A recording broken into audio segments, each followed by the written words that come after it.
time to mention 700 people. Oh, we have that many members on Discord. Wow. Oh, we have what? Wait, how many do we have? I mean, I just said at everyone at Discord was like, hey, do you really want to mention this to 700 people? I was like, we have 700 people on the server. That's I didn't know. Okay, we're doing a second dev Q&A. I'm already live. Hi, Ace. Welcome. Hi. Welcome the devs. Apparently it's only you here. I mean, that's fine. Apparently I'm the only dev who bothered to... Yeah, to be fair, I didn't tell any of you this. I don't know why I keep... I make these live streams so sporadically because I just... change decisions. Yeah. It says I have one concurrent... Okay, the concurrent view count just jumped, so that's better. Because I was surprised that the stream got less viewers than when I'm mapping. So this is our second dev Q&A.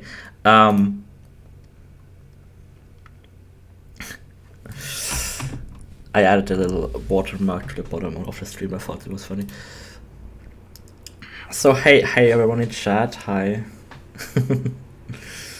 No one's voicing any questions yet.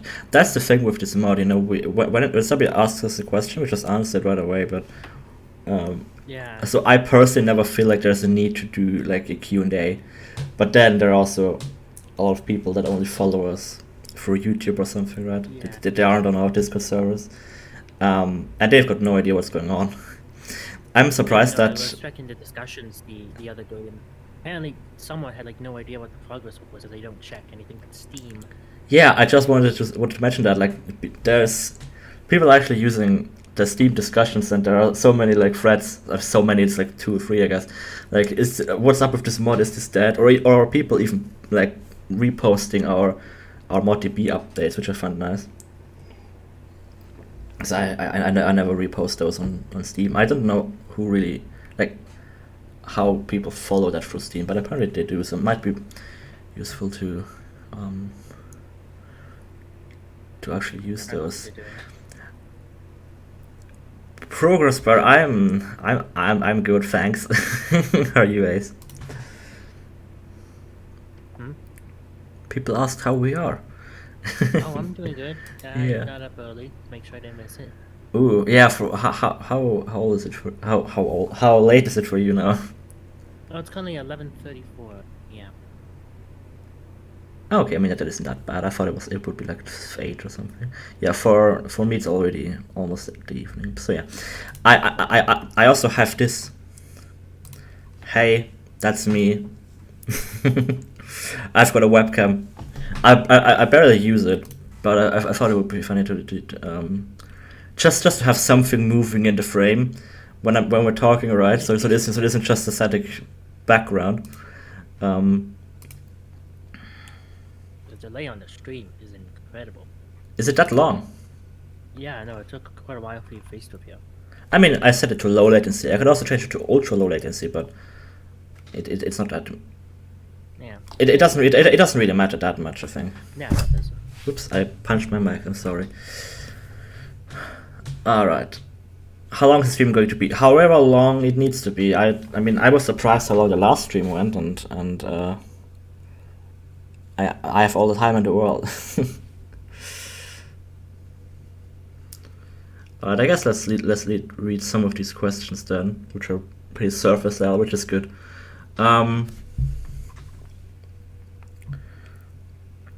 How long does it make you to make a map? That's hey, how long does it take us to make a map? It kind of varies between per se. It depends on the map. Yeah, for Stefan, he can often whip out like a map in like, I don't know, 3 or 4 hours or something. A concept, a block out. Yeah, it depends on the size of the map, right?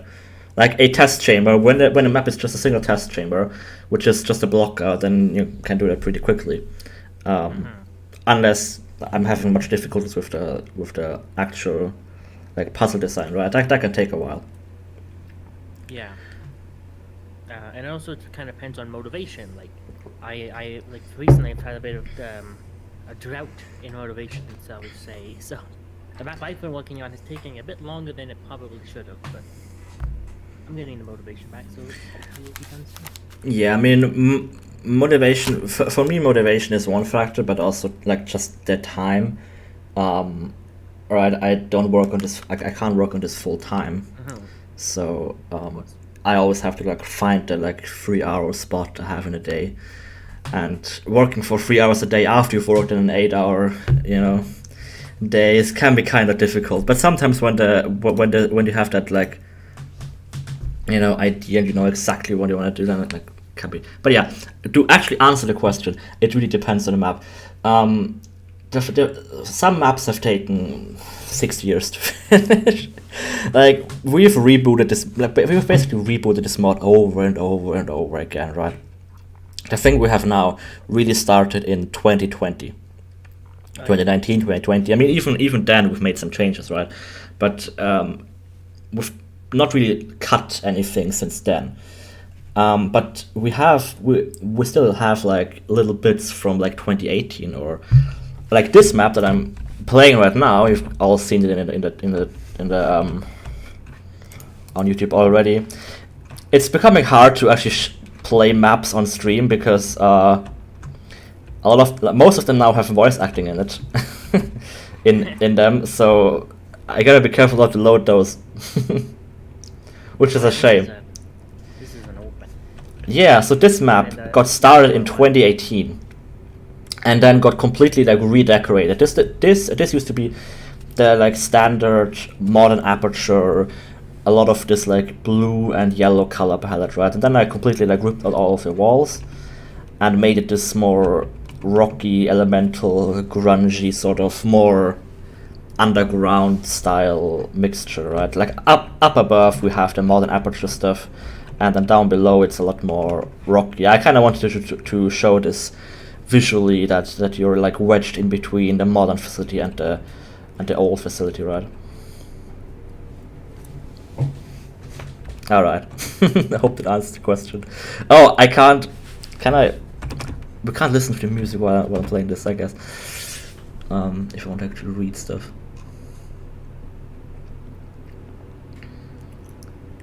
The engine stability.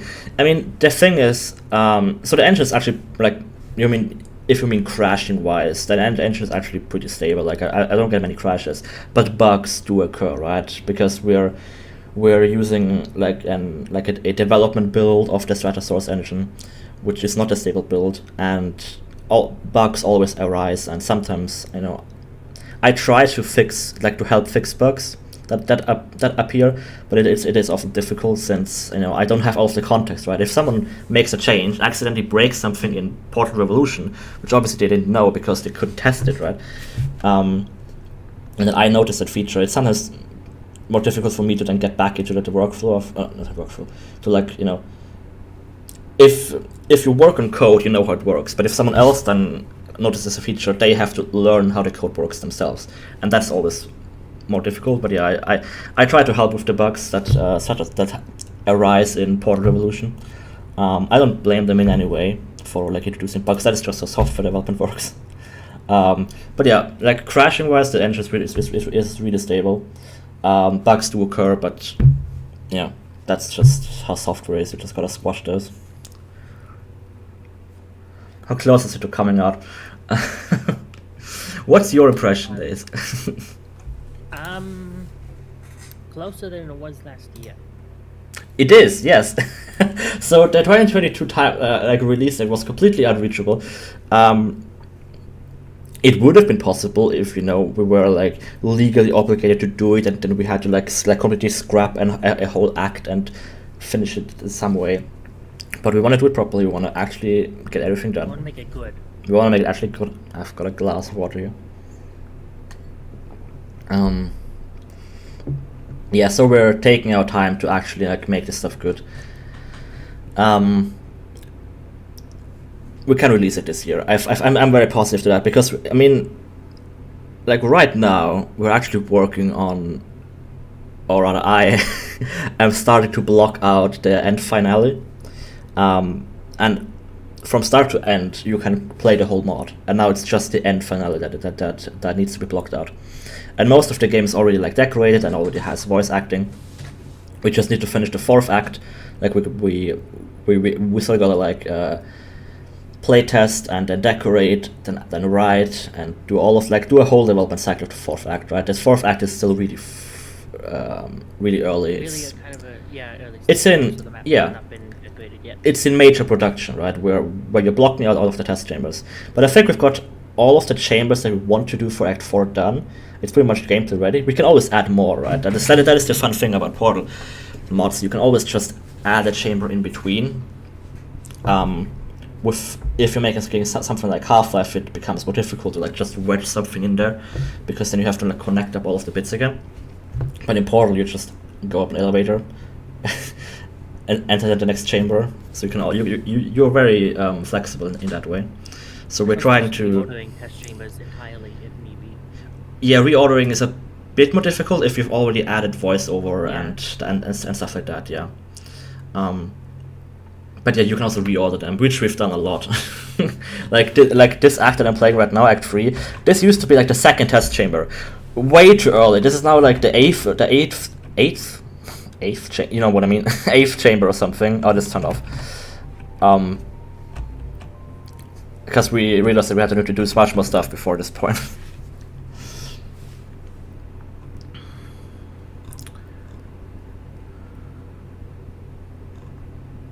No, I'm not doing a roadmap again. That was yeah. It was an attempt to tell people about the state of the mod. But it ended up just getting people like a very rigid idea of when the mod is gonna come out, right? It was also completely unrealistic. Like if you look at that, it said that we would do an entire act, start to finish, in 3 months. It's not how it works. No, that's not possible in any sort of degree. No, I should have just put 2023 there, but I thought it would be quicker. You also got to realize that the 2022 deadline was set like 3-4 years ago, just arbitrarily. So stuff has changed.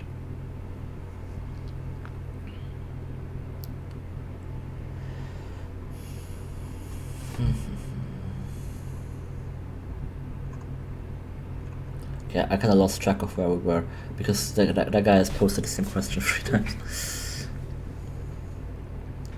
You can send, I prefer if people send questions on Discord, on YouTube, not over Discord, because I quickly lose track of what was posted before the other. Alright. The map with the best soundtrack, yes, it's got the best soundtrack. Everyone loves the soundtrack. This is actually a remix of the song, which in my opinion, I mean, people like play this and they forget that this is a remix, right? It's basically just like changing out the sounds so they're more in line with the rest of the mod.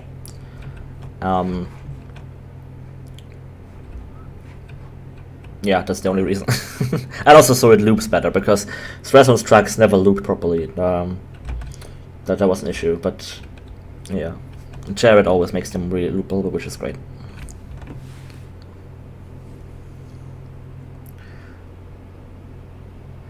What happened with the Portagon from Portal 1? What do you mean? Do you mean the model? In some of the gameplay demos, we used the Portal 1 model. Because we wanted it to be like a clean portal gun, and then we scrapped. Yeah, I wanted to use a clean portal gun.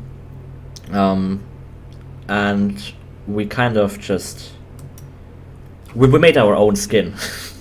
I'm not using it. Like I'm only using the Portal 2 portal gun here, but we have a clean skin for the portal gun. We're also gonna, yeah, we're still working on the portal gun stuff. I've just set it to I've just not like. It's coming basically, right? We've got custom portal gun stuff in the works, but I'm just using the standard one. Just so when I show this, right, it's not like I don't want to reveal it just yet. What ideas we have for the portal guns? Map looks good. Yeah, I mean this has been unchanged since the video. We've not done anything to this. Yeah, and it's the same puzzle as it was in 2018.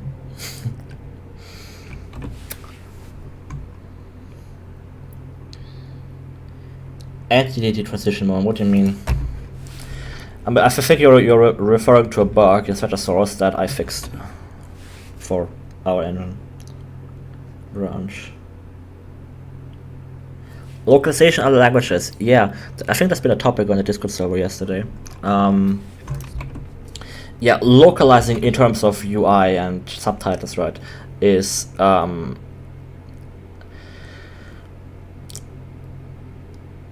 it's okay.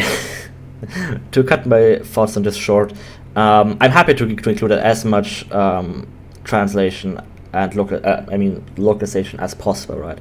Issue is if you just get random, like I get a lot of people that just add me on Steam or whatever, or wherever, and just like ask, hey, can I translate this into whatever language?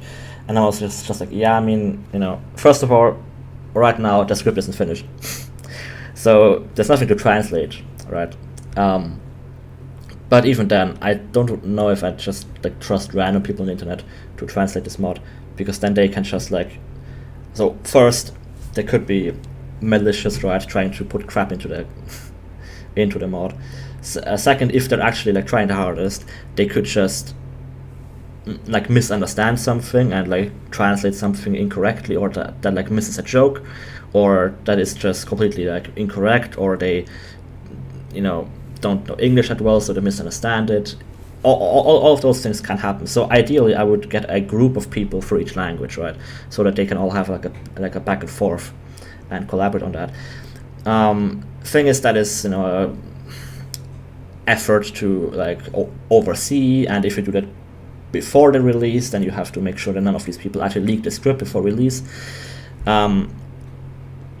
My plan is if the mod gets commercial, I just hire a service to translate the most important languages, like the languages that have the most interest on Steam. I can see where people wishlist the mod from, so I'll just take the top five or something, and get translations for those. And post-release, I'm happy to just get community contributions. Yeah, so I mean, there's nothing fixed about this right now. This might all change, right? But that is like, those are my thoughts on it right now, because I got a lot of questions about it. Those are my thoughts about it right now. It isn't that I don't trust people. It's just it's a lot of effort to organize people. If you've ever been a team lead, you know that it can be a lot of work. And also, it's just not a priority right now, because we just gotta finish the English script first, then we can worry about the Spanish script or the Russian script or whatever. I hope that answers the question. Seems like geometry is very important for level design. How much time does it take to come with interest into primitive geometry? Ace, you're a mapper, aren't you? Yeah, I am. Hi. You want me to answer this question? What's your take on it? I think you have some you don't really make like level mock-ups for the mod, but you've done your own workshop maps and stuff. Yeah. I guess it kind of depends on the level, I suppose. Generally, of course, if you're doing like a workshop map, you want to always like not stay on the 128 grid too much. It's a good bit of info for mod work. I don't know, just kind of. I think it's just kind of having fun with the different levels, like with the different like way you can present geometry. Like in a map I'm working on now, I made a hallway that's on a bit of a slight tilt, which can add some nice interest to the overall geometry. Yeah, I think what I'd say is to keep it simple. Right, you can. I'm seeing we've got a lot of a few maps in a mod where I'm feeling that's a bit like it just kind of reads as noise, right? So in some areas I'm trying to make the walls a bit flatter, so they just read as a wall. They can still be decorated, right? But with some decorations, when you've got like a frame and then a beam and pipes and that and that and that, and it doesn't really read as a wall, it just reads as like noisy decoration. It's not really that much the case in this map. I think this is pretty good balance. This is sort of, this doesn't really read as just a wall. It isn't really that bad. It's a cool idea to have these panels here. Yeah, the 128 grid is really easy to overcome if you just don't design the puzzles in Puzzle Maker first. I mean, I personally never design puzzles in Puzzle Maker anymore. I've done it in the past, but not anymore. Few reasons. Oh, that's floating. Few reasons. Doesn't have the custom elements we have. Obviously, we could put effort into making those, part of that, but at some point you just become fast enough at Hammer that it just doesn't matter anymore, and I can make a maps much quicker in Hammer, and then you don't have to remake the map again in Hammer because it's already in Hammer.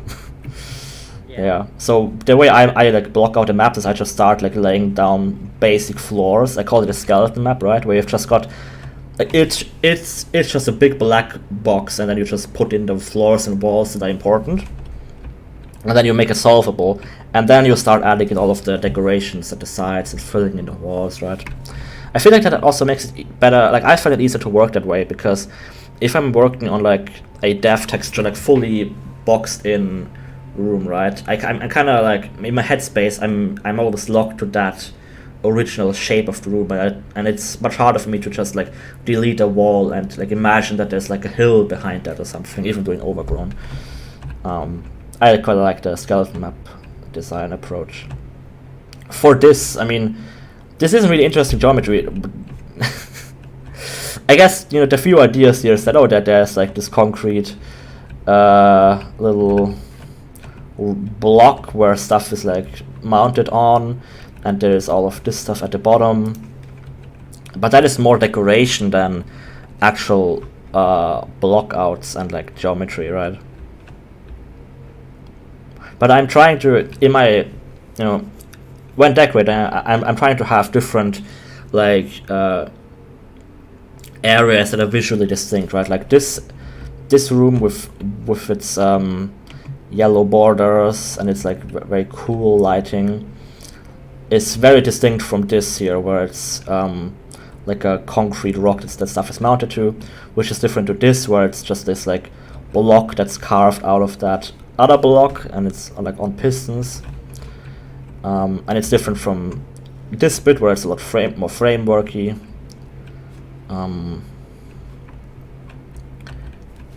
Yeah, I mean, I can give level like a decoration tips later, but because that isn't really related to the mod. How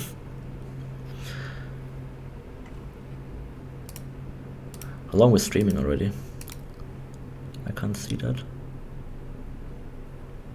Oh, whatever. You started streaming 23 minutes ago. Oh, yeah. Should say it somewhere in the stream health property thingies. Are you planning to do other mods projects after this one? Let's first finish this one, okay? Before thinking about future stuff. And the answer is no. At least not for Portal 2. Because why? Like, there's no reason for me to make another mod. Because some people, they have one idea, make a mod about that, and then think, okay, I have another, like, as they're working on the first mod, they got another idea, and they think, okay, I'm gonna make a second mod after this first one, and we'll do that. And sometimes they actually work on two mods at the same time. It never works out. I've never seen a single one of those projects ever get finished, right? With this mod, I'm just adding every idea into it. It's just all ideas in one, and not just my ideas, also the team's ideas, contributors' ideas, my friends' ideas. It's just all like a melting pot, and that actually makes it very rich, right? Because now it isn't just one main idea, and you're like, okay, I've like that is really good, but the rest is kind of just generic or filler or doesn't feel like it's been developed much. It's just so much like stuff that's all melded together, right? So this is a very rich mod, and I have no like ideas for what to do in a Portal mod besides what is in this, right? All of my ideas are in this mod, so there's no reason for me to make another mod. Of course, once we could like make a DLC or something, I think that would be pretty cool. Just like additional content or something, because Ace and I we have a Oh yeah, that. There was a project that we wanted to work on, it was it would have been a competition. Yeah. Portal 2, but what we wanted to do it just was not possible within Portal 2's limitations. So we might revisit that as like a little thing to do after Revolution is done. It would be fun. Yeah, it was a really cool concept, and even to now I've still never seen anyone else do it. Yeah, it would be fun, but no promises. I would love to do it though. But I have a feeling that I could just be completely burnt out on on modding after this, but maybe not. Hopefully not, because it's fun. But also, this mod has been in development for 7 years, 8 years, probably 8 years by now. No, 7 years. It's been there for 7 years, and at some point you just get tired of it.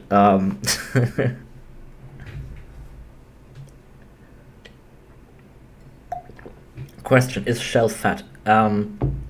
If you look at the 3D model of Shell, she's actually not fat. It's just a joke. Some people really don't like how GLaDOS is insulting Shell. I find that it just represents her like the situation she is in, right? That GLaDOS, this like giant supercomputer, the best like insult she can think of is a fat joke, and like an adopted joke.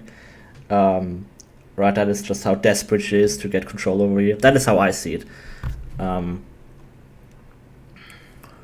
then Wheatley tries to replicate that to varying results. Yeah, Wheatley doesn't have any bad ideas either. Yeah, for Wheatley it could also represent his stupidity, and I think for GLaDOS it just represents her as like that. Yeah, she just lost to you. Like, she's got no leverage. She's there's nothing she can say to that is like objectively like to break Shell's spirits. Yeah, there's nothing she can say that is like objectively like putting her in a good light or something. I don't know how to phrase it, right? Like, yeah, it's the best insult she can come up with, because she just lost to a human, which is very embarrassing, considering she murdered all the other previous test subjects. Very embarrassing for her, yeah. Stefan Gaming. You know, I'm actually starting another Minecraft modpack server with my friends. I thought it would be funny to like make like cut down like little episodes, but I don't know. I kind of want to do it because it can be really fun. There's a lot of like adult Minecraft content, like YouTubers that I quite enjoy watching, where it's like, yeah, kids can watch this, but also there's so much for adults to enjoy. It's like SpongeBob, right? But I'm afraid that it would just be incredibly cringy, and I would delete all of them in like 5 years.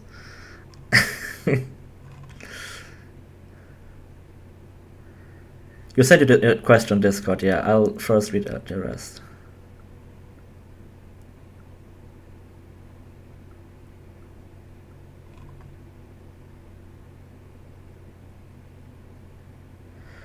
Thoughts on FStop? Do you want to go first, or should I? I think it's something that probably should be recreated, because Valve abandoned it for a very for a good reason, and that it's not very fun after like you play with it for a little while. I don't really know what it's about. First, I heard that this. I think it's like that Superliminal is basically the same thing. Yeah, that's what I heard. That you like do you take a photo of something, and then you place it somewhere. Mm-hmm. And then like you go close or scale it. Valve tried a lot of things to make that mechanic work. Like when we were trying to get the freeze lure and cut the lasers to work. Oh god, yeah. Valve threw a lot of stuff to get the FStop mechanic to work, but it wasn't fun. It doesn't go anywhere. Yeah, I think it's a cool idea, a cool concept and stuff, but what Valve's games are really good at is they're super simple. Like, the mechanics are incredibly simple, but you can combine them in like 1,000 different ways, and they're all really fun, right? If you compare like Portal 2, what can you do? You can walk, jump, crouch, and shoot left and right portals and zoom in and out. That's all you can do, and you can pick up stuff. That's all you can do. But you can use the portals, which has super simple mechanics, in so many different ways. They interact with so much stuff, and it's all consistent, and there are no edge cases, right? And that is what makes it really good. If you compare that to a game, okay, I don't want to like compare it to a non-Valve game and then say, look, Valve is so much better than that, because that is like it's just a different way to make games, right? If you compare it to like Payday 2, where you've got perk decks and this and that, and you can do so much different stuff, it's a lot of mechanics, and Payday is super fun. I really enjoy that game. It's just more complicated, right? You've got more options, and they all interact with each other. But yeah, that is what Valve is really good at. They make the mechanics super tight and simple, and then you can do a lot of stuff with them. Another comparison, like Half-Life 2 and Bioshock, right? Bioshock, I have not played Bioshock that much, but you've got so many different abilities and so many ways to like do stuff, and enemies can be killed in like, oh, these are resistant to that, and this way of killing them is more effective, and that is really fun in a way. But also, to me, it gets harder to pick up the game after a while, because you forget what the mechanics are, like how they interplay, and they're like 50 different UIs. And Half-Life 2 is just super tight. I have that same issue with like Cyberpunk. Like I play the game and then, like, not playing that True. game, I come back and I forget the entire game. I never got past much of the story because I have to replay it every time I come back to it. That's pretty true as well. Yeah, Cyberpunk. When you're in the flow, right, these mechanics they're all super cool, and there's nothing wrong about making like complicated mechanics. It's just Valve in all of the games, they're making the mechanics super tight and as basic as possible. So like no matter how many years it's been since playing one, you can always hop back into the groove of it. Yeah. With Portal 2, all you really gotta, like, what people forget to say, what does the orange shell do again? You just like, put in front of them, they walk on it, and oh yeah, it makes you walk faster and stuff like that, right? It isn't like, oh, now I have to remember the 50 different fizzler combinations again. That is what we as well do. Generally, you shouldn't need like a pamphlet guide on your desk telling you what each item does. Yeah. You just be able to remember it based on what it looks like. I forgot what the actual question was. Oh yeah, but on FStop, that was the question. FStop, yeah, and FStop feels like interesting but not really fun mechanic, right? Like you can use the portals in so many ways. You can fling yourself, you can fling other stuff, you can use it to spray gel, you can use it to protect light bridges, you can do so much with them. And what do you do with the how do you build on the photo mechanic? How do you combine it with other stuff? Like once you've done that, after 10 minutes, it's just the same thing over and over again. That is, I mean, I've not, we have not played that, so it's bad here to critique something that doesn't exist. But it doesn't feel like a Valve-y mechanic to me. It doesn't feel like a main mechanic for a game that Valve would make. Yeah. Those are my thoughts. I think there's a reason that it couldn't make a whole game around this one mechanic so far. Yeah. The only really good thing to kind of come out of FStop would have been its style. Is like in all the concept art you see of the stage levels and stuff. That was really cool. I think you could probably do interesting stuff with that in a Portal 2 setting. But that's just my thoughts. The only good thing to come out of FStop. Yeah, the concept art is really cool. A lot of that ended up in Portal 2, but yeah, the way the test chambers are built, it didn't end in Portal 2. We're kinda doing we're inspired by the concept art. We're not recreating all of it, but yeah. I agree. But if the thing about concept art is though, and any beta stuff is you're in love with the idea, you're not in love with the actual thing, right? And concept art is so abstract, so your head fills in the gaps. But once it's actually there, it's already less great right off the bat. Planning to challenge mode, not right now. There's so much other stuff to worry about, and I don't really know how it would look. Like, I mean, you could do time trials and stuff like that. The way it's coded in the engine is absolutely horrific. maybe after release as like an update, but on release probably definitely no. Yeah. You can't jump on that. Also, Anamik said, please just chat GPT the translation. Ah, yes. That's actually true, yeah. With all of the AI tools, you can probably make translations better than at least Google Translate. Even though Google Translate has always also been just a big neural network, right? Easter eggs, I mean, yeah, but it's not what you worry about most as when you're making a mod. No. You're worried about making the content, not the funny side bits to the content. I don't think we really have many Easter eggs right now. Well, we have the lamps. That's like Shush! Easter eggs you can Yeah, get. that is just you messing with us. Just me. Yeah. I torture them. They will never find them all. Yeah, you're like, Ace likes putting lamps into weird corners of the maps. There's a few hidden filtered ones currently. They're far off location. Yeah, some of them you can't actually find without no clue. Yeah. Or can you? I think you once said that you want to make them all visible from the player's map. Yeah, no, all of them are visible from the playable area. You just need to know where to look. Yeah. They're very out of the way. Like, you will not see them on your normal playthrough unless you're specifically looking for them. Yeah, so you can all have fun finding the lamps.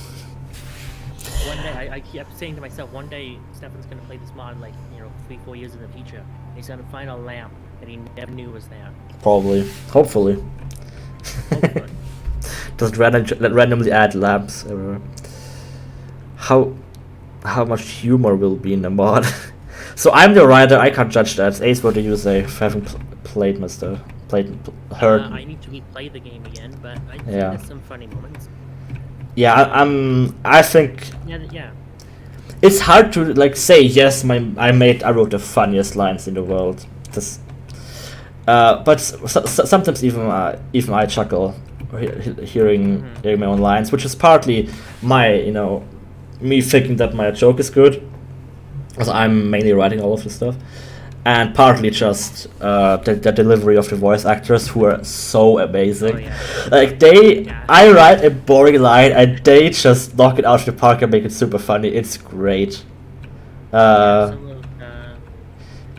Some of the voice, the way they say the lines, it's just gonna like respond to certain events. It's just,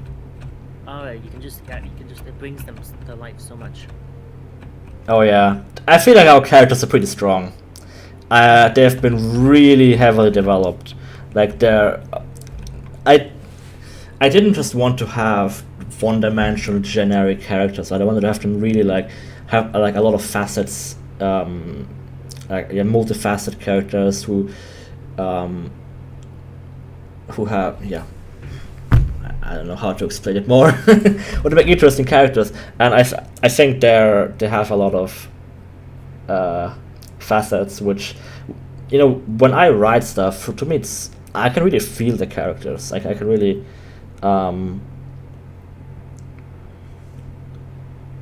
just logically think, hey, what would this character say in that moment, and it just feels very natural. I guess I'm just saying that we ended up with really good characters, I feel like, which is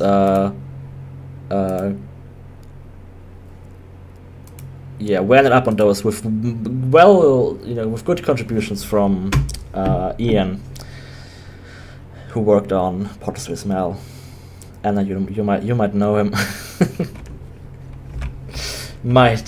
He already wrote the script. Yeah, he helped me a lot with characters and dialogue and stuff like that.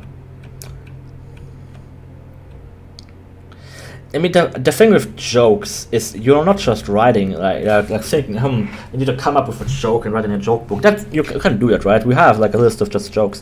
What I'm more interested in is recurring themes, right? Like the character's personality coming through, right? Like maybe this one character is afraid of something, right?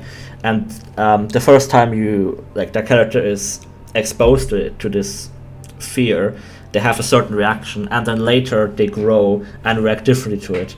Or you combine it with something else, and then it reminds them of that fear or something like that, right? Like recurring themes, I think, are better than just one-off jokes. Well, but important to you see the same, right? Like GLaDOS calling you fat jokes, and then Wheatley also calls you fat jokes, and then it isn't just the fat joke again; it's like the repeat that adds another layer of comedy, right? And you can build on that, and also with the lemons, right? Cave has his lemon line, and then later he says, "No, don't make lemonade out of it." Right? Like you're building on the jokes. It isn't just a one-liner. It isn't just like one funny line that's thrown in there for no reason. Because those, in my opinion, are never that funny. In Portal 1, you've got the cake, which is just built, you know. There's so much build up to the cake, or throwing the companion cube into the pit, and later you can throw GLaDOS's parts into the same incinerator. You build on this stuff, and then in Portal 2 you get the companion cube back, right? There's so much build up and then payoff in that, and the same thing is applies to jokes, not just story bits. One of the jokes is incredibly sad, dark. I mean, yeah, we've got some dark stuff. I know which one you mean.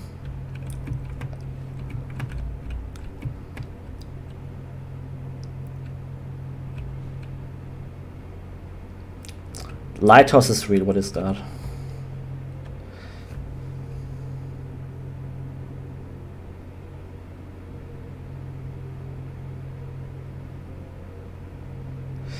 User plays. I mean, I don't really want to spoil stuff too much.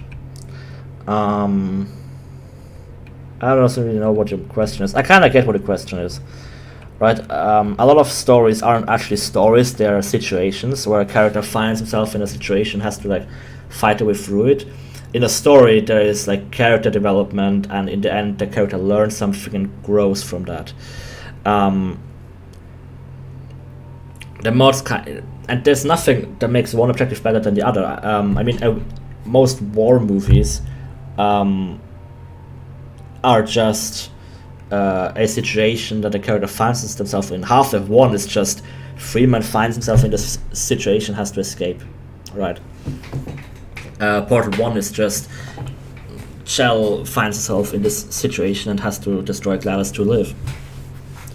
And in like first-person games without voiceover, that's pretty much all you can do, right? The player is never the protagonist, because there's no development to the player. In Half of Alex, there's development of Alex, but in these games, the player is never the protagonist. It's GLaDOS, or it's Wheatley, or Cave Johnson, or whoever you want, right? Those are the characters that develop and grow. And the same applies to Portal Revolution. Okay, the question on Discord you sent me, I will read it. The question is, we know Revell voice actors. Have you any comments on how they perceive them all? Are they aware of the characters they play? Or do you just give them a bunch of lines and let them record them without ever seeing what it goes towards? Ace? I mean, I kind of feel like voice actors need to know who they're voicing so they can properly, and the situations they're in, so they can properly convey what it is the character's going through. Yeah, so the way we record voiceover is we meet in a Discord channel, they record on their own end, so with best quality. Then I send them the script, tell them, hey, we're reading this line. This is the situation your character is in. Then you read the line, then I give feedback, and then we end the session, and I get the stuff back, put it into the game. Sorry, I have something sticky there. I feel like the other voice actors really know who they're voicing whenever we, like, they're definitely not just getting lines and reading them. I'm always trying to give as much context as possible. I mean, best would be to give, to have one of our voice actors tell their side of the story, than just me saying, yeah, it's the best thing ever. But I'm really trying my hardest to really let them know who the character is. We talk about the character. They help develop them. We get ideas. We do improv stuff and sometimes that even happens like appears in the mod. I sent them videos of how how it ends up in the game. I try to give them as much context as possible, and if they have any questions, I'm always answering them. I'm not hiding anything about the characters to them, because they are the characters, right? They need to know who the character is. They need to be in the headspace, and you need to feel them. And with the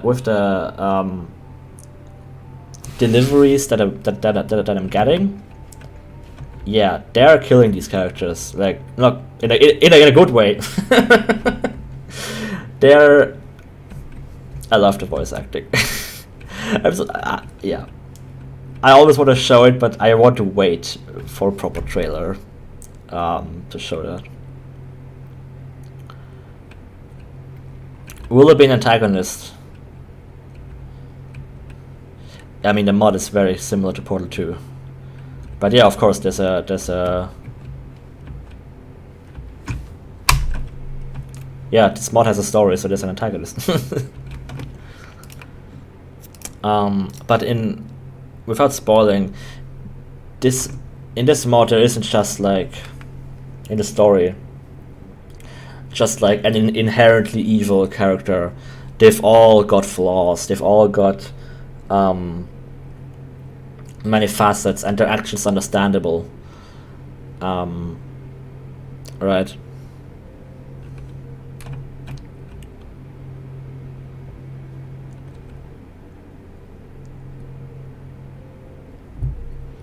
Goats are better than lambs. What? I don't get that reference. I don't get that. I think they're talking about the goat so Portal Stories Mail does something similar to what I'm doing, where they hide a bunch of goat models to the levels. Really, I've never seen goat models in Mel. Yeah, no, they're pretty hidden, but there are a few goat models. They're catwalks and stuff out of bounds. Yeah. You can see if you look for it. Yeah, we only have lambs. Yeah, lambs are better because you can hide them in much tighter places. There are also some lamps that aren't hidden. They're just on the desk somewhere. Yeah, not all lamps are hidden. And there are no lamps here. Are these getting no. sucked through there? Oh wow, that's funny. I might forget where a few of them are located, so I'm currently going through the game and noting them down, because I will 100% forget all their locations. Now, of course. So this should probably turn off to a dark skin. Console, hello? Oh, I pressed the wrong key.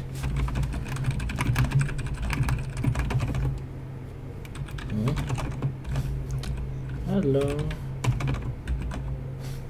Oh, am I targeting the triggers, the button? There we go. Oh, no, that's an old aperture thing. No, it's all, whatever. Where do you think the mod stands amongst other mods? In what way? Gotta elaborate on that.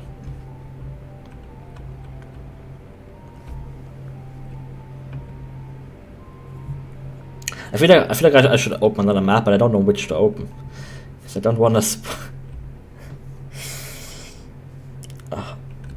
It's much easier if you work on a game like Counter-Strike, where you can just show the maps and it's all like, yeah, that is Dust 2.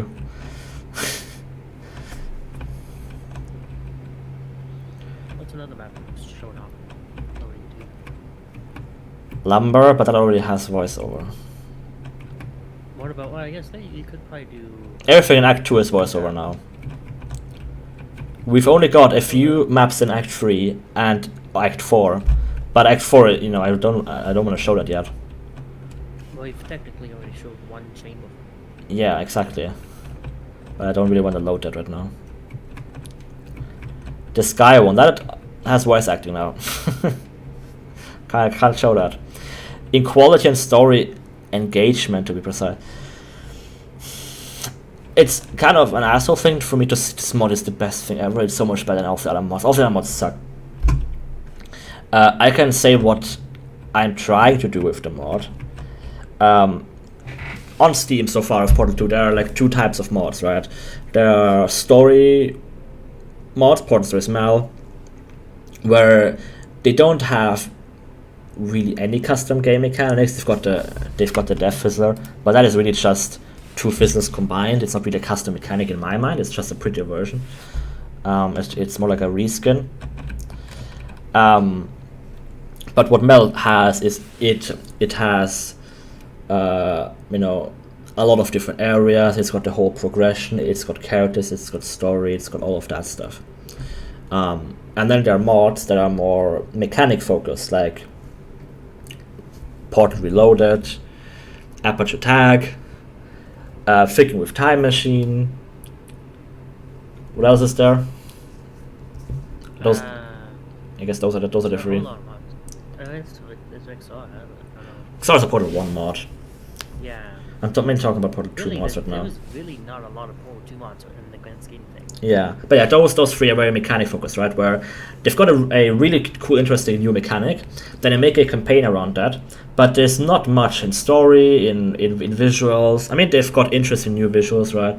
But it's not the main focus. The main focus is the mechanic. So those are the two extremes. I've already mentioned Portal Reloaded. Those are the two extremes. You've got the story Mel stuff, and you've got like Portal Reloaded and Figure of Time Machine that.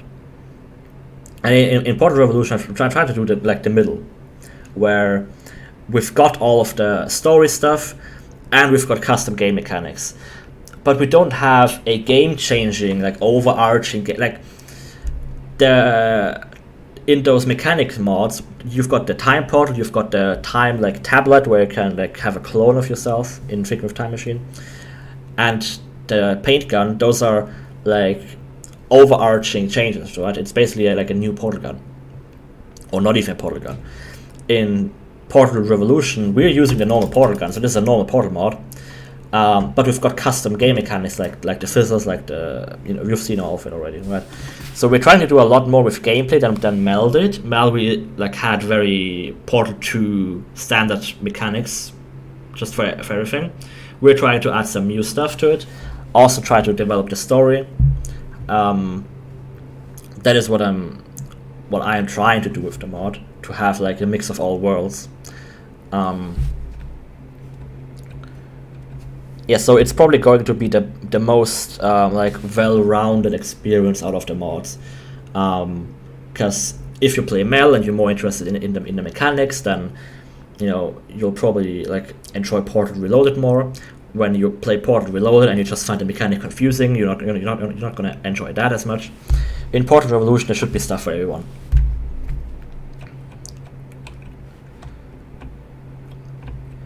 This mod is not related to Reloaded. It's very frustrating. I didn't even know about that mod until it like close to release, and it's pretty frustrating because people always confuse this mod with our mod. Oh yeah, I remember one time on the discussion, someone said, "Isn't this mod supposed to be out yet? I can't seem to download it." Yeah. Reloaded. Yeah. I know both tell with ours, but I mean, apart from that, they're not very similar. In no way, no. And yeah, people think that it's really that it's like a Matrix joke, because they've also got the movies that are called Matrix Reloaded and Matrix Revolution or something.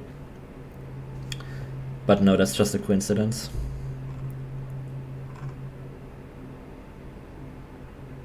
Alright then, we've been streaming for an hour, so I'm gonna have a little toilet break. See you all in a minute or two.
Okay, I'm back. Welcome back. Yeah. Yeah, this streams, no one's watching this stream. Wow. Yeah. Must be an awkward time. But I looked at when there are YouTube analytics out to see what time of the weeks people are watching the stuff, and I picked like the hotspot.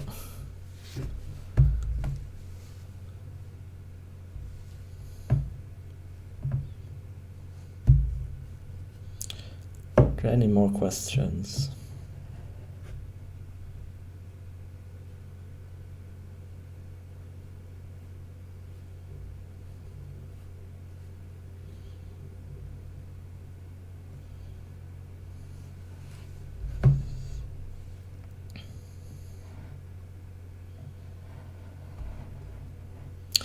Yeah, on that note, Ace, how do you feel about the like the popularity of the mod and how much work you put into it? Despite doing little to no much advertising, I think it's like popularity-wise, it's good. I think we're definitely gonna get like a lot more hype going and stuff when we get close to release and do like proper advertisements, because a lot of people don't actually know much or anything about Revolution. Like I was in a stream the other day and I mentioned it, and the person had absolutely no idea what Revolution. You cut out there. I guess you said was. Oh yeah, I told them, mentioned it about it, asked, hey, have you ever heard about this mod? Do you have plans of playing it when it releases? And they heard absolutely nothing about this mod. I mean, it's possible. That's fair, you know. Yeah, because I guess I haven't done much of the advertising of Hammer yet, but I know I will be done once we're close to the release, of course. Of which I imagine popularity will spike quite a bit more. Yeah, I mean, obviously, once you release the thing, it's people are more interested in something that isn't released. Yeah.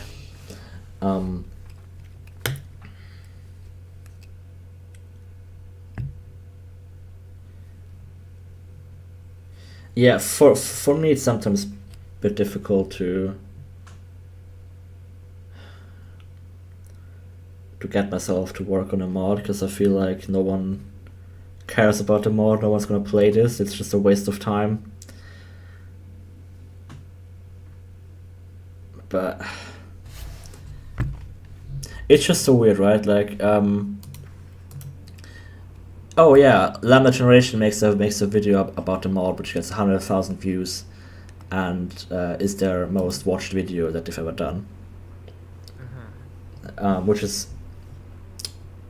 Which is weird and pretty fun.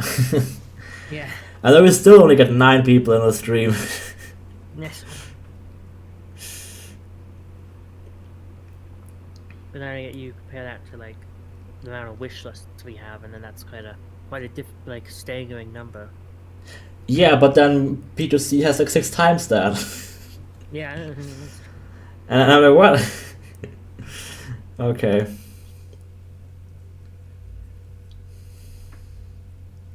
So we felt about Mel as well. Yeah, thing is, I've worked longer on this than you've worked on Mel.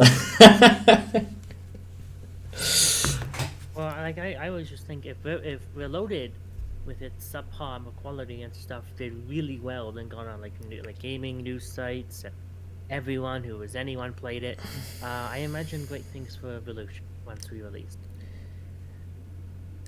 Yeah, I'm honestly surprised. Like mods like Aperture, destroyed Aperture, whatever, got like Oh yeah. coverage and whatever. Is that supposed to release or whatever? I don't know.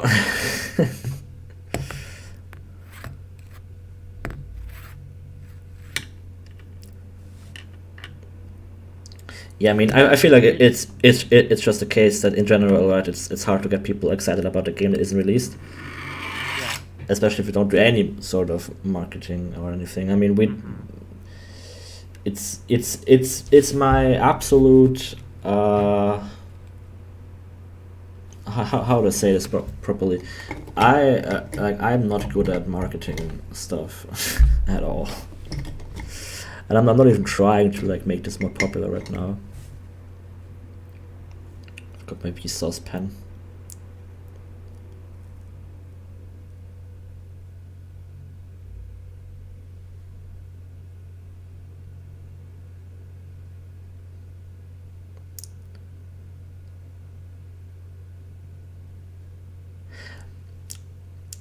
Well, I've got a question, Anna. When are you gonna play this the mod? I didn't say who would be asking the questions and who would be answering them, did I? I lost my pen. So pencil. Sorry, pencil.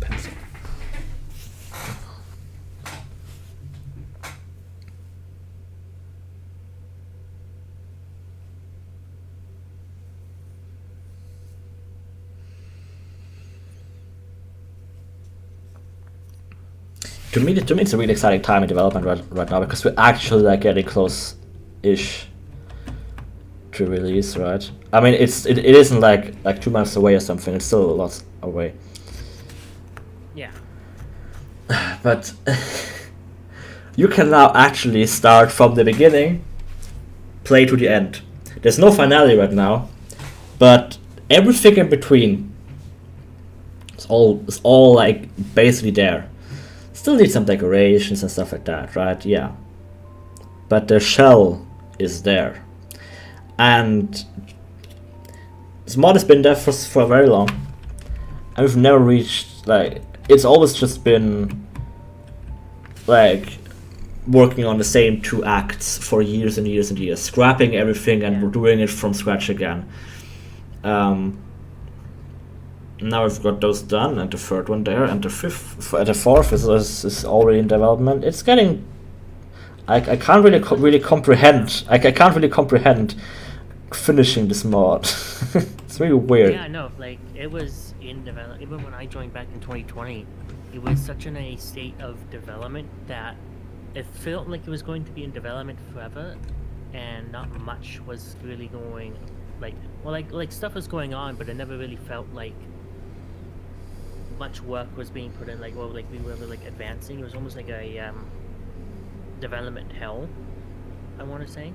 Yeah, mid-development hell, for real. Yeah, but because we were just like stuck working on these 2 acts for the longest time, and although we were making progress, it never felt like it. It's, yeah, part of it is also that for us the mod is really short, but it's actually super long. It's really long.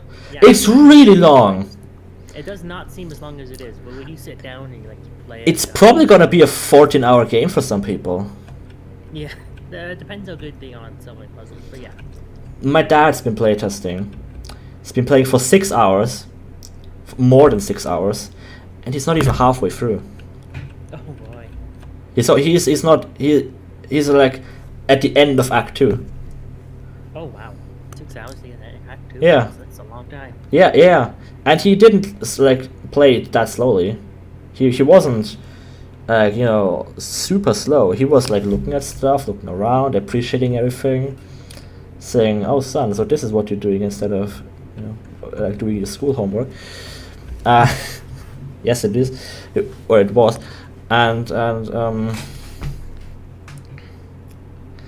yesterday with the mouth be 4 hours. 1 hour per act, of course.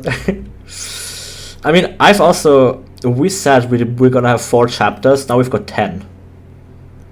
I split them up a lot, because, yeah, there's, having 1 act every 3 hours is a bit weird. And 1 chapter, every 3 hours is a bit weird, so I cut it up, I just subdivided it.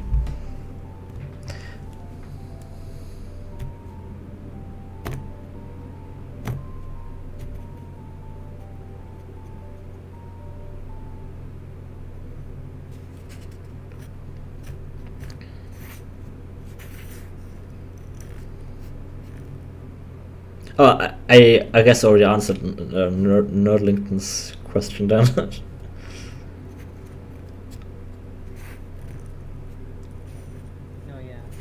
Oh yeah, we're gonna have mention starter malls. Yeah. We've already got a few. 4 hours for Mal, wow. Well, one thing as well is decoration-wise, this mod is so much more complex than Mal. Oh, for sure. Yeah. Even in just like the technology itself between the two, because Mel's still like built on Portal 2. No, I mean in terms of map decoration, we've got so many like big open vistas which take so long to make, and they're always the most painful parts. And so long to A to end is not fun to compile. That has already taken me like an hour on final compile on final. Yeah, same with Lake. One time I made the accidental mistake of compiling it without all of its optimization brushes in place. So that was never gonna. Oh, I mean no, that should actually just make it longer, like take longer to compile. Yeah. It only improves. Compile time, but yeah, I know like the compile time was going so slowly. Like, why is it taking so long? Oh, I forgot to re-enable all the hint skips and stuff. Yeah, especially that circular structure is gonna take a long time to compile without the hints. For experienced puzzlers, I mean, when Trico playtests the mod, he still takes a long time to finish it. And when I played, I played through it a few weeks ago. I was thinking of replaying it, like we're doing a big, massive compile, and then replaying it myself and timing myself, but I don't think it would be a very accurate depiction because I know how to solve most puzzles. Whereas it's still useful though. It's still a useful metric. Because it tells you how long can you run through the game without looking at all the pretty detail. Yeah. You just play it start to finish. I try to like multiply that by 2, and that's like the first playthrough of an experienced player. Mm-hmm. I mean, it's a useful metric. Of course it isn't. Of course it isn't equal, but it's another metric that you can use. Yeah, I use live split to actually record my play time.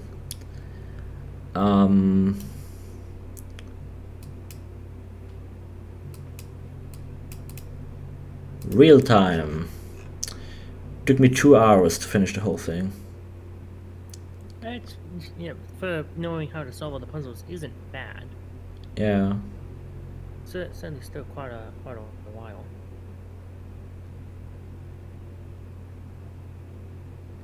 But that was also a few weeks ago where we didn't have all of the stuff yet. Mm-hmm. Before I can do that though, I need to learn how to solve some of the puzzles in A4 because I don't know how to solve all of them yet. In A4? But they're too good. Yeah, then A4. I don't know how to solve them. Have you tried them? I have tried them, yes, but no, they're good puzzles. Maybe I just haven't thought them clearly or need some gameplay directions. But no, I had trouble solving some of them. I've had other playtesters do those, and it wasn't really they weren't that confusing, I think. Maybe I'm just a bad puzzle solver. Maybe you should just play them from start to end and not like sporadically enter a map.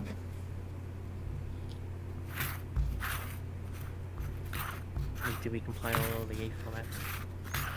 Portal 2's length without speedrunning tricks, yeah, about. We've got less maps than Portal 2, but also Portal 2 had a lot of maps which are just one chamber. Where it's just it's laser intro. You shoot 2 portals and you're done. Next map. Yeah, whereas Revolution has like some maps will have a lot of like multiple test chambers in one map. Yeah, multiple small chambers that are all connected in a way in the BTS. You've already seen one of them. All the maps will just be really, really massive. And then it's just one puzzle. Yeah. Yeah. Yeah, we split our maps up in terms of just size rather than chamber count, right? We don't have like, we gotta have 1 chamber, or we've only got two chambers, right? If it's a small chamber, then we have 4 or 3 in a sequence, 3 small chambers, all in one map, which is better for the flow of gameplay than like, it's like you've only got to like place 2 portals. elevator, loading screen, next map. Yeah. So we've got if you map where we've got, I think we've got 2 maps with 4 puzzles in them. There's one with 3 puzzles, chat chambers. I mean, because puzzle is a more relative term.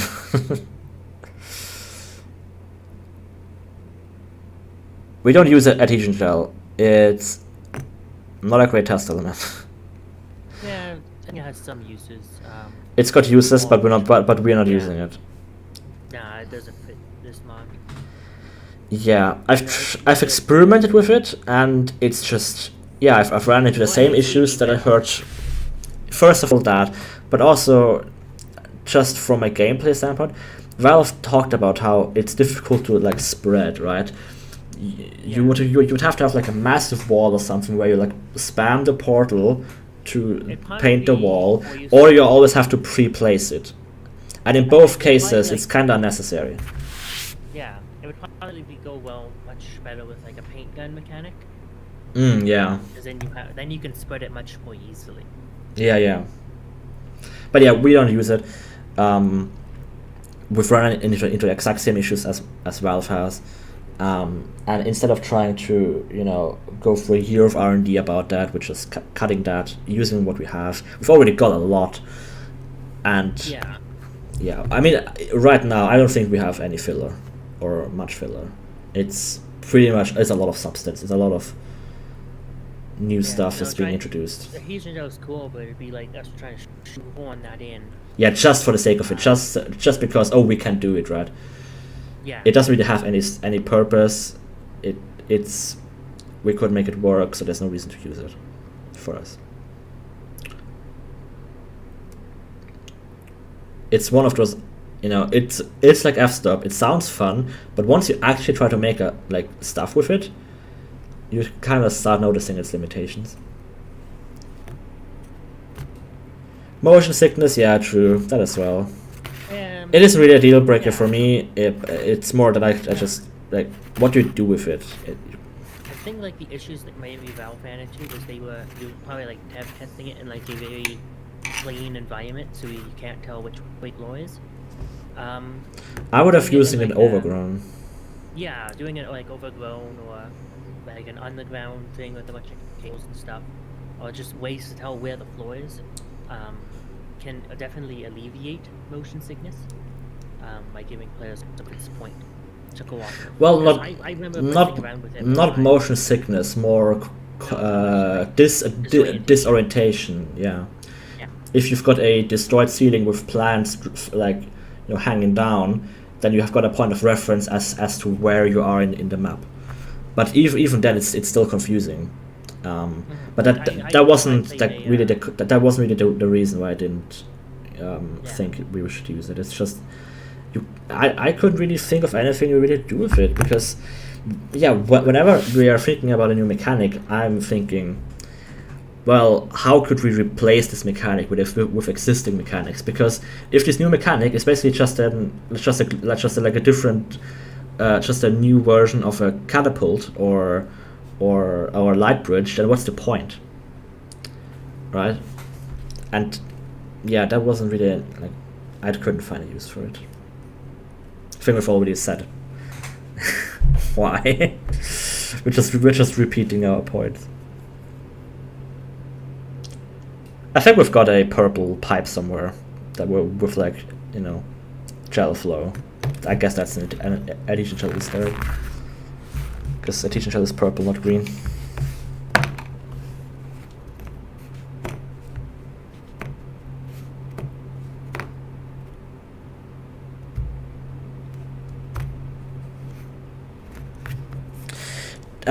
On the topic of elements, we did use we're using the pneumatic diversity event, and that element has a lot of use cases.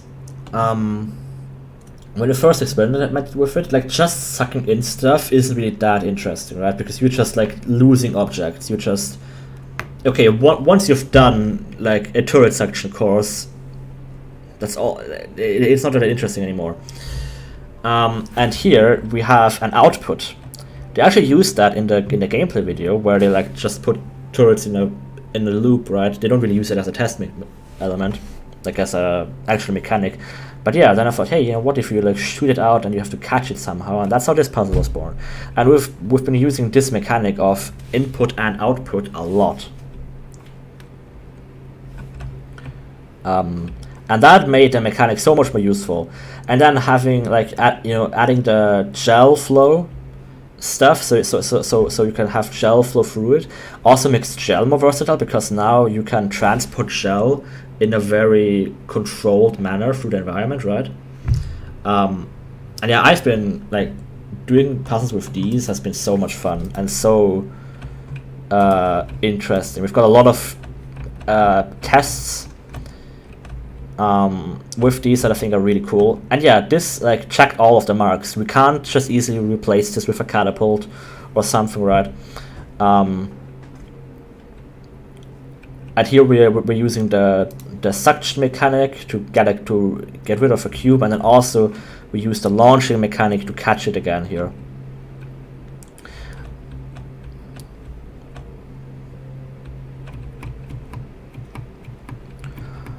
Almost a little bit old aperture. Like, old aperture isn't just one thing, right? It's different eras. And we're only really playing in the 80s era of old aperture. We're exploring we're trying to explore new areas. We don't just try to revisit existing stuff. Yeah, so don't expect any like classic old aperture like the 50s and 70s. You're not gonna see an enrichment sphere. Yeah. There are many other mods who really focus on that, and I much like prefer letting them really dive deep into that. And Proto Revolution from the beginning has always just been focusing on modern aperture, and we really like exploring a lot of different facets about it, right?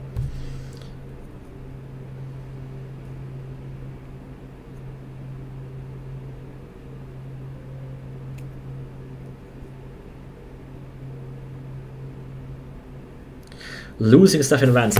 Do you mean like putting a like a grate there and then having cubes like stuck to it? That would be more like a magnet, right? And it's also an interesting element. Actually, like one of the first puzzles that I made with the Portal 2 SDK in like 2016 was a puzzle where you've got a tube like this and a grate in front, and you would suck in a cube and it would like get stuck, and then you turn off the tube and then it falls down and you can grab it. You've played that one. I thought they were really like asking about like maybe losing objects, like if you put a cube too close and you lose the cube in it. Oh, you mean like if I put a cube too close and it gets sucked up, and then like maybe they like this or yeah. To let gel go still go through. I also gotta fix that this sticks to the side sometimes. I think it's just in this situation. Yeah, I mean that isn't. I just make the radius smaller, and that is mainly an issue of level design. It isn't really a gameplay mechanic issue. But yeah, I had a puzzle where there was a grate in front and it would like stay there, and it was interesting, but also you couldn't do that much with it, and it would always like bounce around, and it was kind of janky. So we're not using that in the mod, because the input and output aspect of it turned out to be much more interesting, and we could make a bunch of puzzles with that.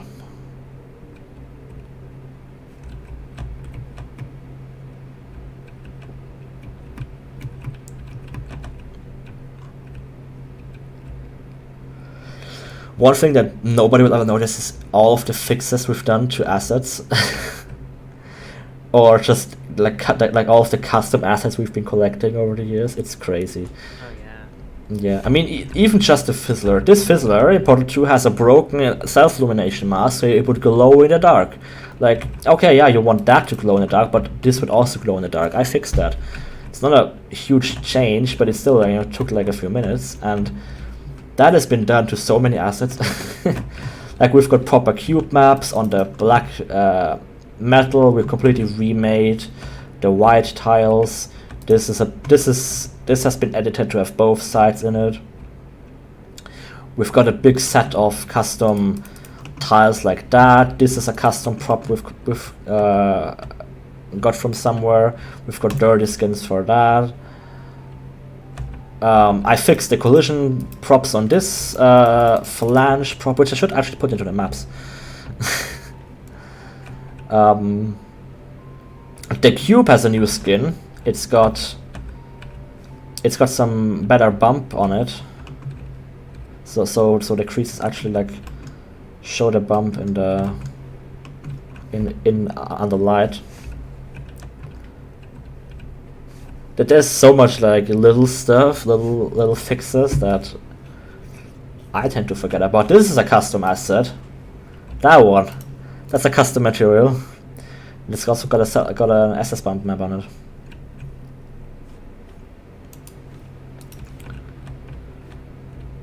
The Portal 1 crosshair. That's a custom thing.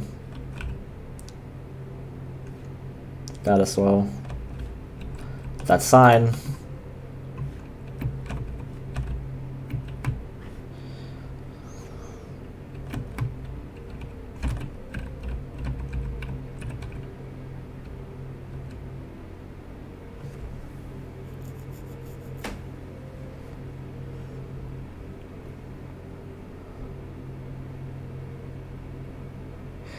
I don't really get what you...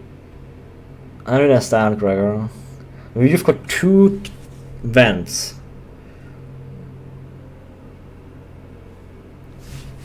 What? So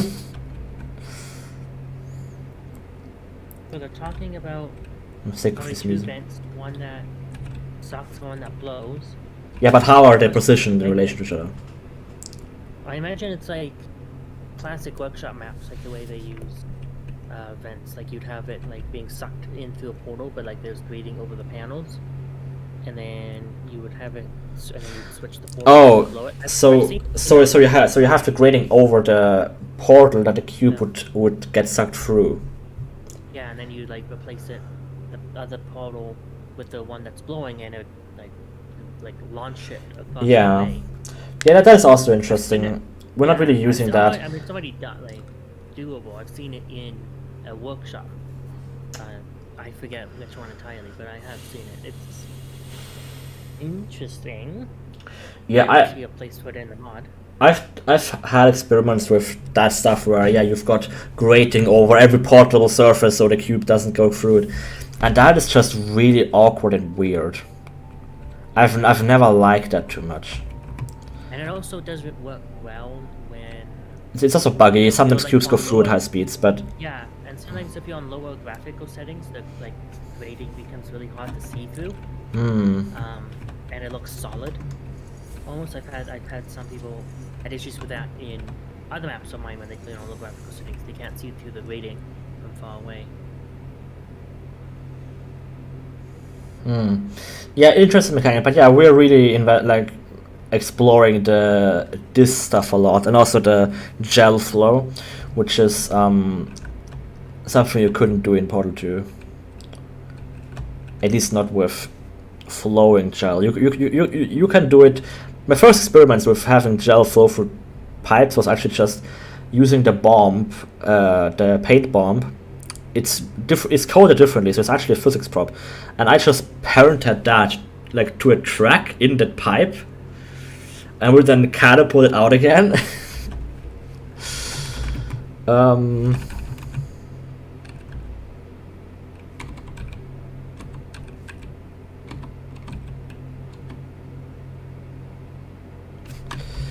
Try to find the map. I'm gonna switch to gameplay footage for a minute.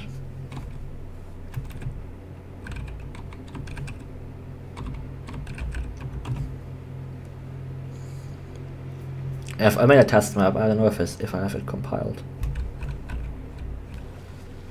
That's not the right one. Related, but I found a cool way of quickly finding out lamps in a map. So I've got most of them noted down. Okay. There's actually not many. I'm surprised how little there is. Oh, do we want to look at a cut? Wait, is it that one?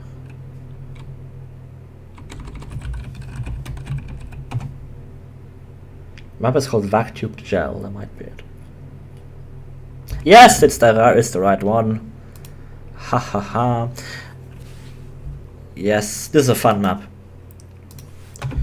Yeah, so my first experiments, those are all debugging visualizations that I added. You can safely ignore them. That's an error. Yeah, so my first experiments was this. Oh, that is green. That's funny. What about the adhesion gel here? Haha. I don't know why it's green.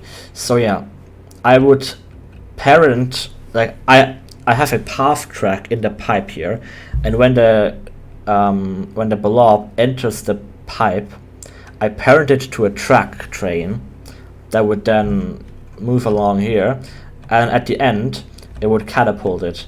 The transition isn't perfectly smooth. You can see that for like a little bit it's like stuck there. I try to mask it by just having it like do that in here. So when you look like that, when you look at it like here, you can't see it.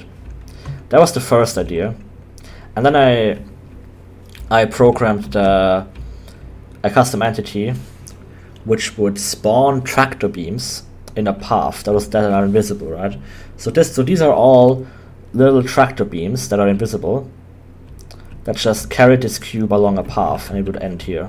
It's like the exact same code as the tractor beam here. I have added some debug visualization to it so you can properly see it. And that works really well with the paint blobs, because they've got custom the paint blobs are coded very differently, which is a bit weird, but yeah, they behave really well in the tractor beams. It doesn't work that well with the paint blobs because they require much like different forces. Could probably fiddle around with the settings to get it to work, but I found this so much more satisfying anyway.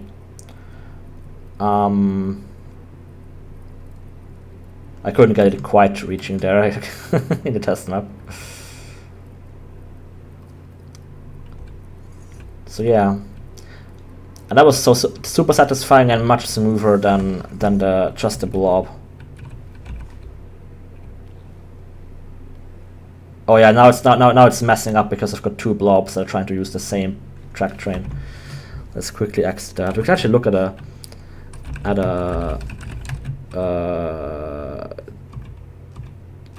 gel big flow puzzle. That's a funny map.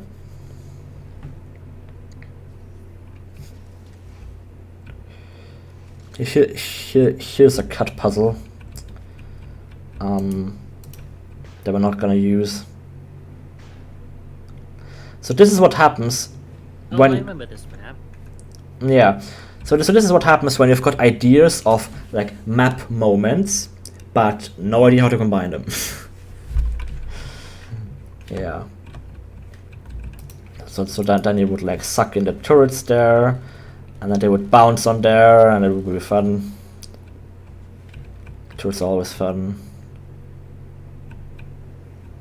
And now you can reach that. And what does this do again? I think it gives me a cube. Yes. And then I can use that to get the cube, but it doesn't work that well because it's a test map. So that would get sucked through there. Let me help it. Yes, and now it would get catapulted there. So now I can reach it like this. And then there is no way to get up there because this map was never finished. And then I can do this, open up the exit, jump down here, and yay! I'm at the end. Yeah, that's how I block out my puzzles. It's just a big room and then just like the most important walls and floors all there. But this ended up being way too much of a mess. Yeah, it's very large. I mean, the fact it's big isn't that bad, but Yeah, no. I couldn't find out a way to really make this work. I've been reusing some of these mechanics. I really like the opening of that. I always like having, you know, like entering a puzzle through catapults and chaining them. That's always fun. Sucking up turrets to get to a button is also interesting. Will a beta soundtrack be used in the final mod? Yeah, of course. I mean, not all of it. Complementaris is in there. We remixed that. The Sky, I talked about it with Jared, and he said, just use the one, and I thought, yeah, issues it doesn't loop, so we'll probably have to remake that.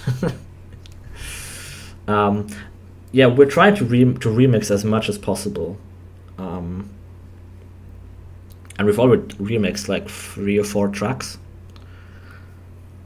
like 3 or 4 of the best tracks.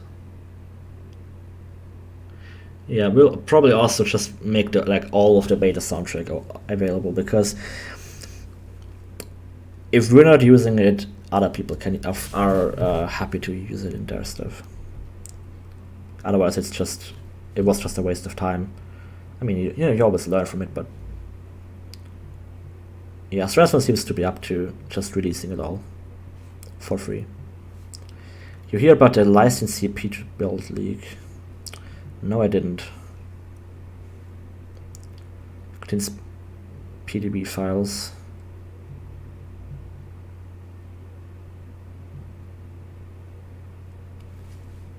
I didn't hear about that.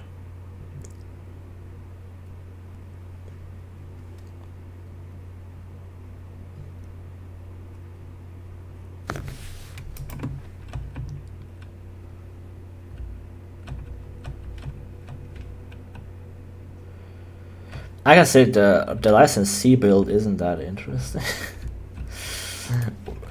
With Half-Life 2, they also gave you a lot of like sources, but in the Portal 2 build they don't. So that's all I'm gonna say. I think there was a on the Switch. Was it the Switch release? There were some like Portal 2 maps in there, like development maps. And now since those are there, I can talk about them, and that is all we have.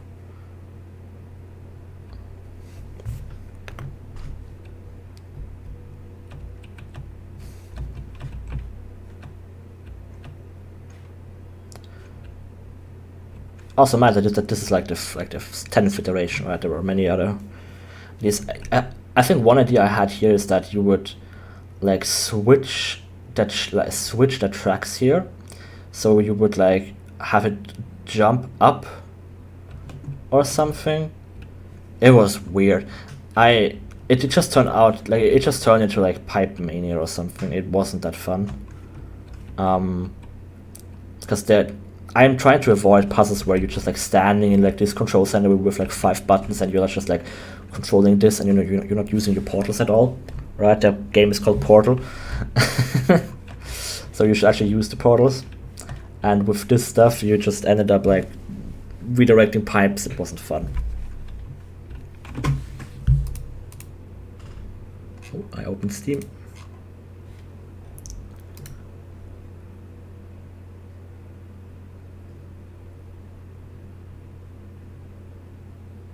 Custom textures. I use GIMP. Yeah. Could also use Photoshop, but I prefer using free software. Yeah, I use GIMP for most like pixel editing. I also use Blender for certain things, even 2D stuff. Especially like videos and stuff like that. I use Blender.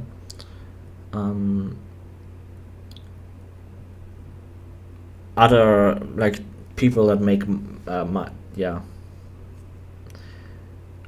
our 3D modelers use other software to make their textures for the models, because doing that in GIMP is a bit of a pain because you're working with UVs. Whereas if you just make like a like a wall texture, that's very easy to do in GIMP. You just get a bunch of textures, mush them together with some blend layers, and now you've got a dirty version of that one asset, or yeah. For posters, I sometimes use like I've used Draw.io, I've used Inkscape to make posters, I've used Blender or LibreOffice Draw. LibreOffice Draw is such an underrated program. It's really, really good. It's the only reason I have LibreOffice installed.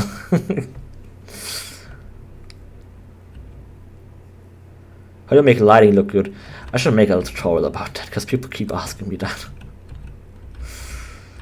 Lighting is a funny thing, isn't it? It's a Once you know it, you Yeah. wonder how you could not know it. But when you start out, you just add lights, working with low dynamic range, and everything just blows out, and the HDR messes everything up. Yeah. And then it looks terrible, and then you wonder how people with those like really cool looking light, or like how they light the maps in such ways. Yeah, so there are two aspects. There is the technical and the artistic knowledge, right? The technical knowledge is how do you make that work in Source, right? How does light map scale work? How do projected textures work? How does CSM work? How do shadow maps in general work? How much dynamic stuff can you do? Right, like what settings do you use? Stuff like that. How does HDR work in Source? So that is the technical knowledge. And if you don't know how that works, but you know how the artistic stuff works, you can get you're not really get that far because everything will just look like crap because Source can't render it. But if you know how that works, but you don't know how to like choose the lights in your scene to make it look artistic, then that's also not gonna look good. So you need both, right? You need to know the artistic side, and you also need to know how to put it, like how to make it work in Source. For the technical stuff, yeah,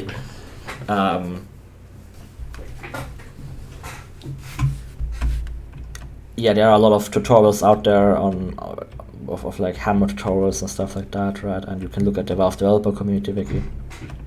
It would be cool to make a tutorial about that, to have a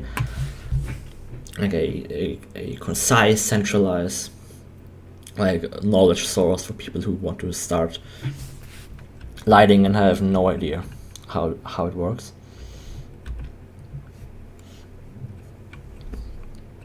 For the artistic side, there's so much stuff out there.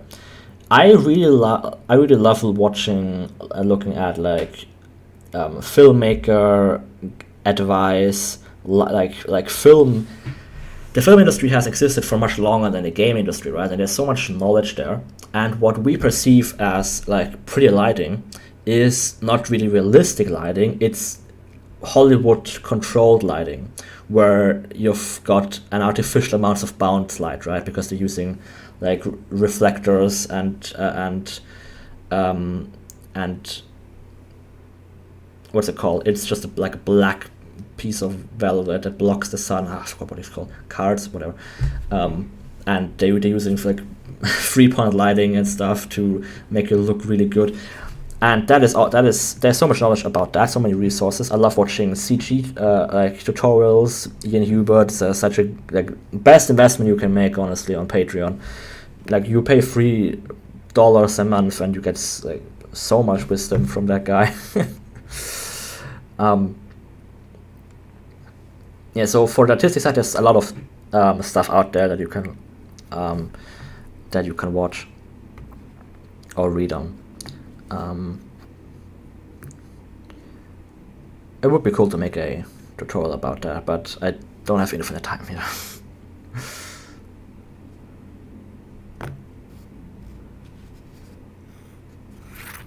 What percentage of the game did you throw away? Hey, how much did you throw away? How much did I throw away? How much do we throw away? Oh, like three whole mods. Yeah. There's a lot of maps that were around when I joined that will never see the light of day, because they've been scrapped. There are even more maps that were there before you joined that have been already Yeah. been scrapped. Some things from those early days, like when I joined, are still prevalent in the mod. Like one hallway I made is still there.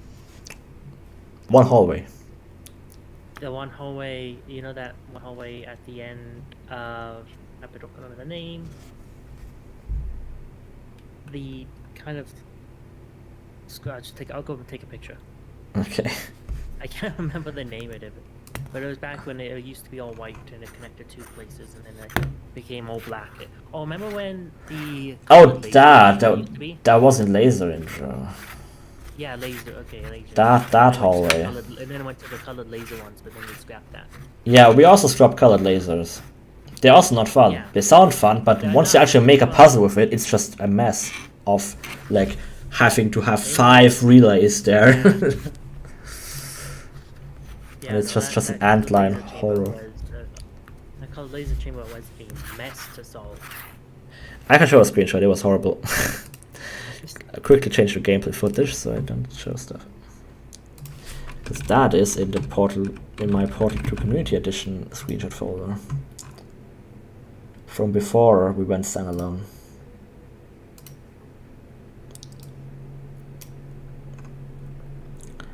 I should really at some point like merge all of these screenshots into a master directory so I have everything in proper chronological order.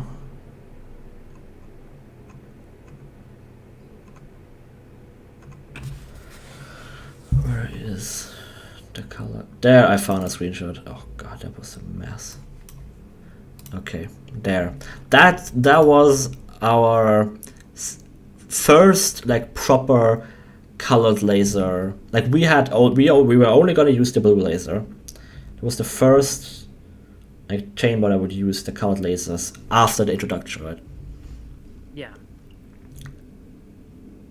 I know, it was just a mess. Cause it was just a mess. You're just like constantly crossing it over, and it had to be like massively large, and it did things which laser puzzles shouldn't really be, which is kind of like finding the angle and then shooting the angle. Yeah, but we kind of had to do that so we could have the 2 lasers like cross each other, because otherwise you just have them parallel, and then also like you can't really mix them, right? I mean, there are many chambers in Portal 2 that have multiple lasers. There's triple laser, and there the entire thing is like pointing it in the right direction, right? Because how else do you like have multiple lasers and like shoot for the same portal? You have to have different angles. So this turned out to be just a mess. Yeah. Yeah, probably maybe like the well-renowned puzzle designers can find something to do with it. But for this mod, we could make it work. Yeah. Also, I mean, we had this for a while. I also added ant lines. It was even more of a mess. And then we just realized that we're never picking up the element again. And we could have come up with more complicated puzzles, but we didn't like act. That act was already that long, and we were just burnt out on the concept. The freezer didn't work either, which was going to use the blue laser. And we just cut it. We just cut a loss early. Removed the thing.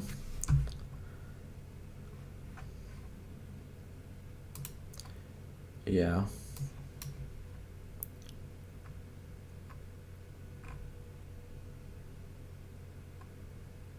Yeah, that was our intro. The idea was that we would have that the receivers at the end. It's hard to hear you. I can boost the volume on Discord. Okay. The receivers would be color coded, so you could only shoot like one laser into it, but the relay would accept every color. Right, so the relay would not discriminate, and the receivers would discriminate against laser color. I thought it was interesting. I thought it was very like cool way to again distinguish the two elements, but the whole concept just was not fun.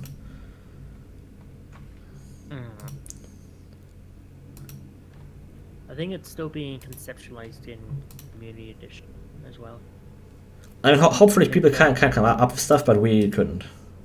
Yeah, I think something we are adding or like messing around with in Community Edition is that the lasers can't cross paths, like they would block each other. But I don't know what the status of that is.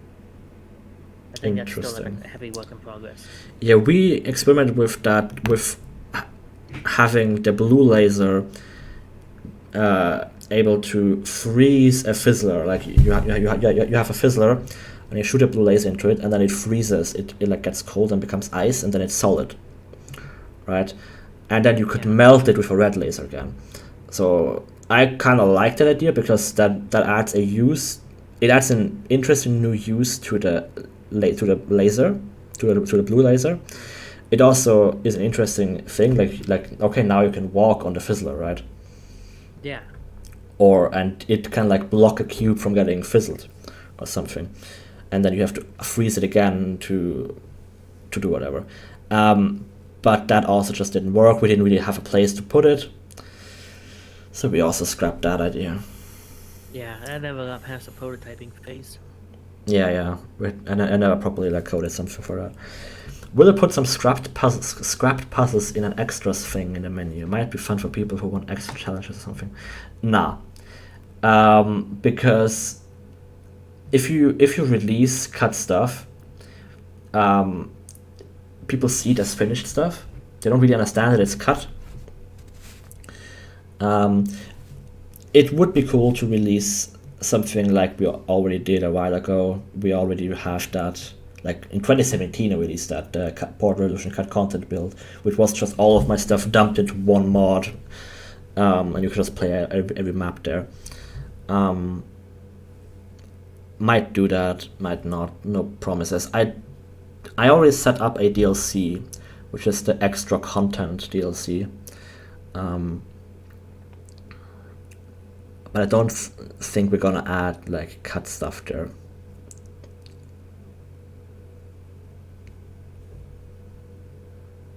The extra content DLC is mainly there for dev commentary and stuff like that. Yeah. I would be interested in like putting that in a separate download, so you don't have to always download that.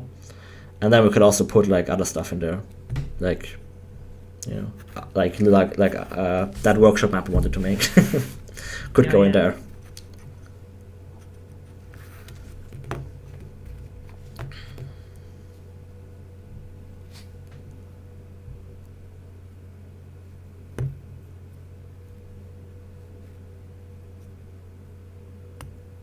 Cut stuff's cut for a reason. Yeah. It's all. I think for the devs it's always frustrating when people are more interested in the cut stuff than the finished stuff. Look at Half-Life 2. Can't wait for the beta community to come along and claim that the cut stuff from Rebel was better than the stuff from Release. Oh yeah. I'm up to being really open about the cut stuff, showing everything. I like to celebrate cut stuff because it's useful to learn from it, right? And maybe some other mod could take the Friesler idea and turn it into a whole act and do some cool stuff with it. We just didn't have the space, we didn't have a place for it to be in a mod because we already had 2 acts at the beginning that don't use it, and then we already knew what the mechanics for the other 2 acts would be. So shoving it in there, there was just no way to add that. Same with the adhesion shell and other stuff, right? There's just no place for it. It didn't work out. It's not that interesting. So let's focus on the stuff that does work and make a mod of that. It's already long enough. It is very much long enough. Will Revo be free? Maybe. I honestly, I don't know. I'd love to be I would love to make it available for free because that's always awesome. I'd also love to make future games. It would be awesome if we could,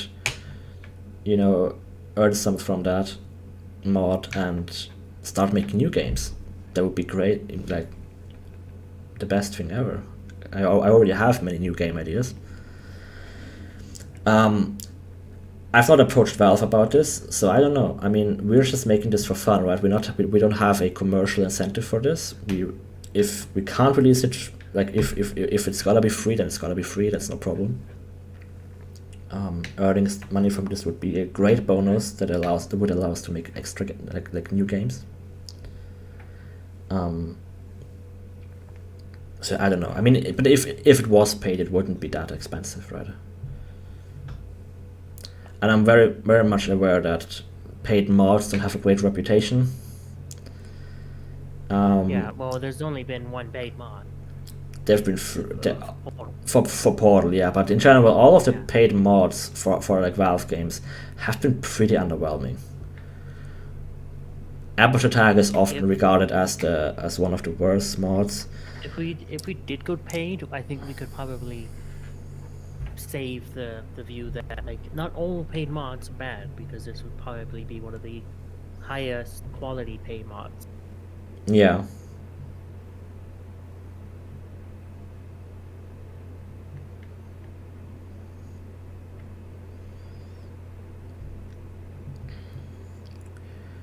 Yeah, I'd be interested in it just because I want to make future games, and being independent helps in that. But yeah, as of now, I can't tell you that because I don't know either. We need to get the game done and then Yeah, I wanna move over with Valve. I wanna finish the game, make a good trailer, or get close to finishing, make a good trailer, make a proper like pitch and everything, send it over. Because now that the $25,000 barrier of the Havoc license is lifted, it's actually possible. Like before that, I would have never dreamed about it because it's so expensive. And if you don't get an investor, I don't know how to pay that. And investors add extra liabilities and stuff, so I don't really like it going that way. It makes it more corporate, which I don't like, because this is still just from the fans for the fans. But now that it's lifted, it would be really cool, and it's definitely possible.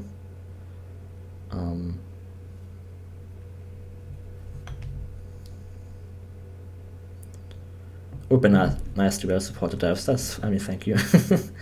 Yeah, Valve luckily allows people like mods to to accept donations, as long as it doesn't give the donating person any benefits, because then it wouldn't be a donation anymore. So yeah, if we were free, it would probably be some way to donate. But I'm actually less comfortable accepting donations than I am providing a service, like selling a product, right? Donating is always I never like that. Just personally, I feel like if you give someone money, you should also get something back from that. Or at least when you're like asking people for money, you should also provide them with something.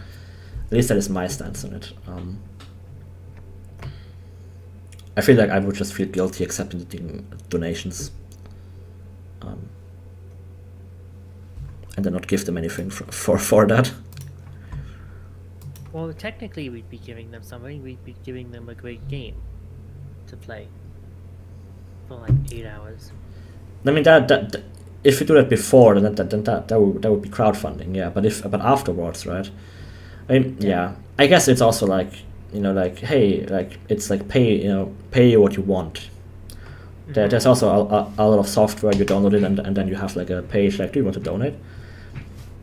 I don't really have anything inherently against donations. Everyone who does that, I'm fine with it. But I personally feel a bit weird about accepting donations, because I'm in no way like in financial chaos.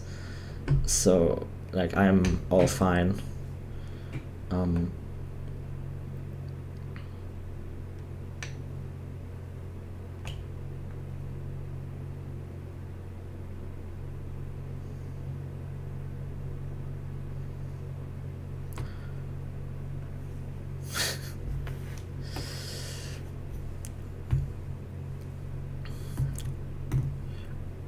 there any more questions? It's funny that Anna is here. Hi, Anna. You know that you're one of the main reasons this mod exists, right? Mel is the biggest inspiration for this mod, just by like. Oh yeah. I saw Mel and I thought, whoa, you can do that? I want to make my own Mel. And you can tell in the early days of Revolution I wanted to make my own Mel. I didn't really want to make my own mod, I wanted to make my own Mel. Yeah. With good old Aegis. Aegis is what it's apparently called, Ian told me. Aegis, yeah. But Harry apparently mispronounced it.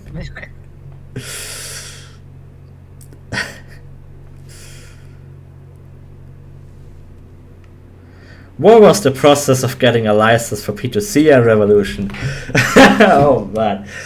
So this is something where I try to be very careful what I say because I don't want to upset Valve or anyone else, and I want to be fair to everyone, right? Getting P2C code was a very painful task. It took over a year. There are no clear there's no information of how to approach Valve about this.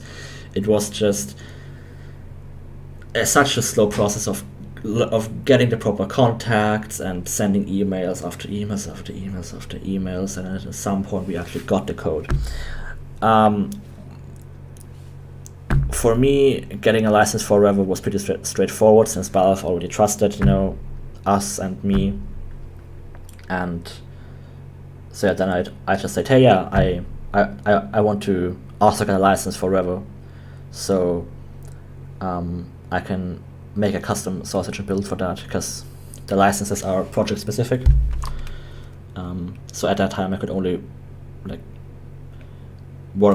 use the code to work on P2C, but now we've got a custom branch for Portal Revolution as well, so that needed a second license, and that was much more straightforward to get since I already had the contacts and stuff, but getting there was a lot of work. It took a lot of patience.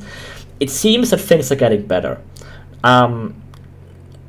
Those are very recent developments. I don't want to say too much, but it seems like Valve is organizing their licensing structure. None of us know what this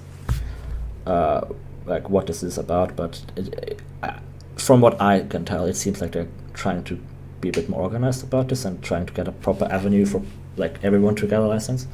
Not for everyone, so that the info is out there of how to get a license, and it isn't just opening a Steam ticket, waiting 3 months, and getting some emails and chatting with them for 6 months again.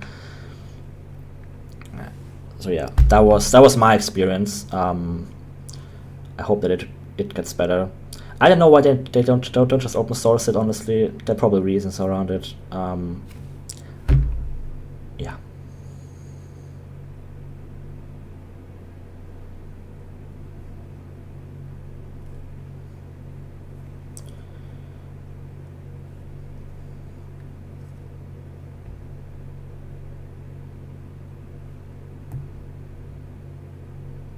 You're sorry, Anna. You're sorry that you've been the catalyst of me wasting my youth.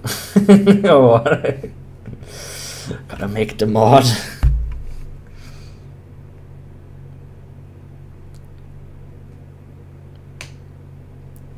It's not really open source. Stratosource is such a cool thing.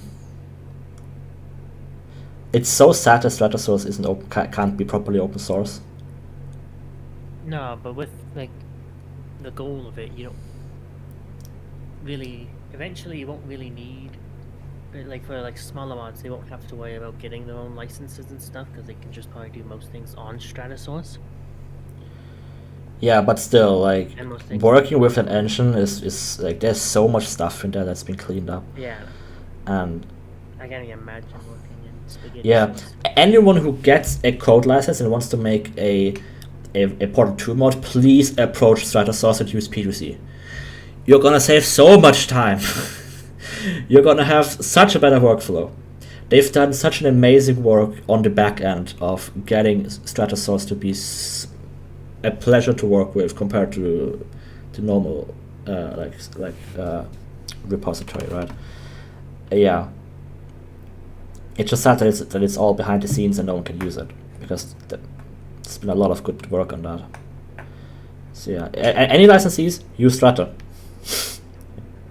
Please do use Stratter. It'll save you much time. It's great. Time. You won't go insane nearly as quick. And also, the sharing aspect of it is also super great. Like, you're allowed to make your own closed source version and not contribute back, but please contribute back. I'm also contributing back right now. I'm doing a lot of merge requests upstream. All of the paint flow stuff and Schrodinger's cube changes and hammer changes and what else did I do? I did a lot of stuff. It's like projected videos. It's all in the process of getting upstreamed. The being able to preview in Hammer the trajectory of the. That's been upstreamed a long time ago. It's just not in default FGD. We just gotta add a helper. I thought that somebody would make an. Is that still not in the FGD? I have not used Stratosource Hammer, so I'll go boot it up. I mean, I have in the Port Revolution FGD, but if it's not in the P2C FGD, then it's kind of a.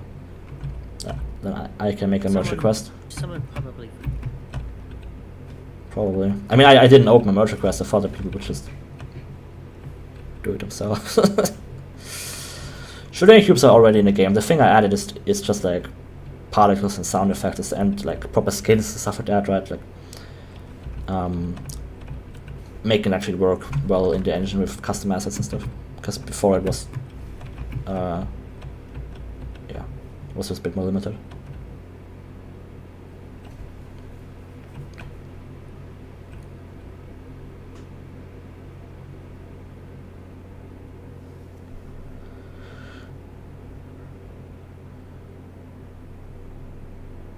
Will the mod be adding history to the 50s? No. Why would you think that? I went over when you mentioned it, didn't we? That it'd be like much more 80s and new aperture stuff, and not so much like the 50s. Yeah, we're really exploring modern aperture much more than like post Cave Johnson aperture, much more than old aperture. I feel like that part is a bit underdeveloped, right? Like, we just go from enrichment spheres, Cave Johnson, straight to GLaDOS's in power, and everything is completely different in aperture, right? Like, they've done a complete style change and so many new test elements, and everything is different now. And I'm really interested in exploring how the company operates at that point, like who's in charge, how did that transition happen, how did aperture react to the death of Cave Johnson and stuff like that. That's really interesting to me, and we're exploring it in this mod. There's a lot of other mods that already explore the 50s and 60s era. So yeah, but we are not really doing that.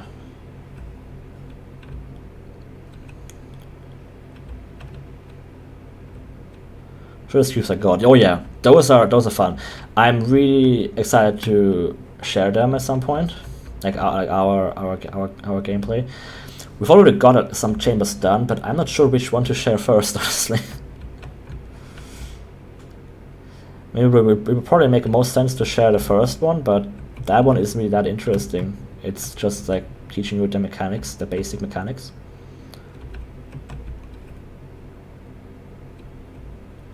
We've got a lot of overgrown as well, yeah, but also a lot of non-overgrown. It's like 50-50.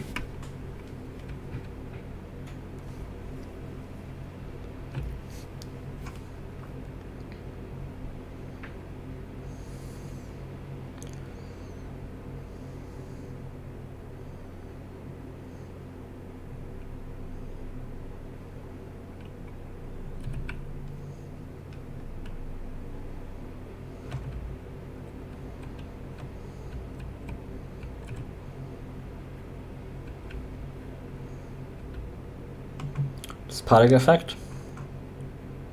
Yeah, it's just a particle emitter that's emitting particles. Same with that.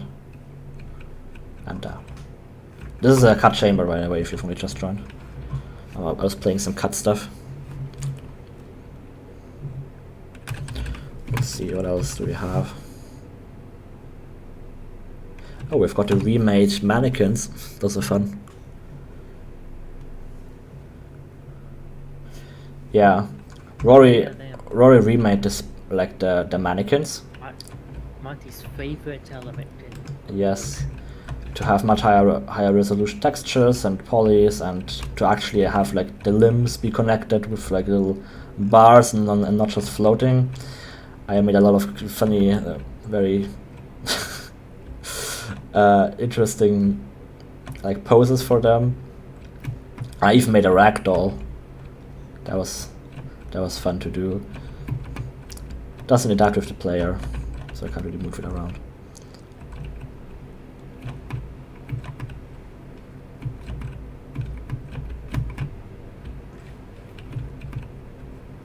Ooh. Just stand on them.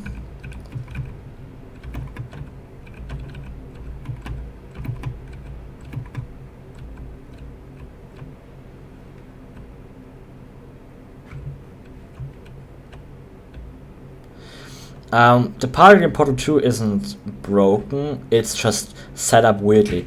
The below particle, I think, you have to have, like normally you just like set you just place the particle emitter and it just blows out. But there you have to actually put a control point at the origin and another control point at the direction, I think, or at the origin or something like that. You've got to have a control point. That I know that. I could change it to just use the origin of the thing. Would probably make sense to do that, but that is probably why it doesn't work for you. But we've also got some custom particles here. Doing a lot more custom particles now because our editor actually works. You know, like Stratosaurus particle editor works instead of Portal 2's where it doesn't, and it's super fun to make particles. What else do we have?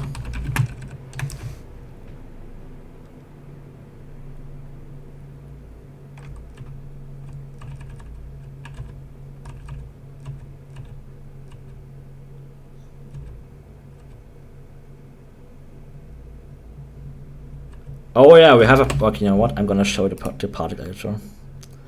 Gameplay footage. So I need to restart the game in tools mode.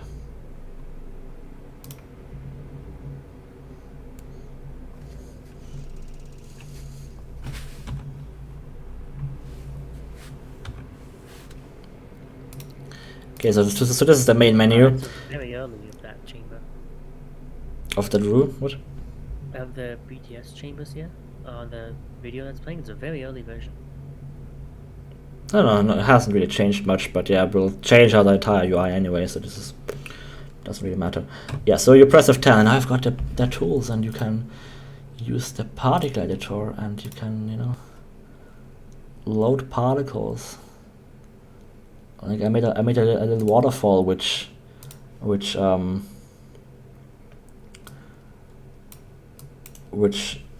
Monty is not a fan of. So let's actually load the map.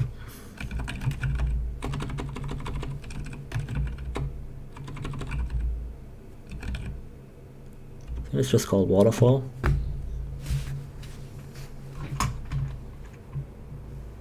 There it is. That's the waterfall. Yeah, then you can like switch to this, and now I've got the viewport in here. Like this is like for Source, this is incredible, you know.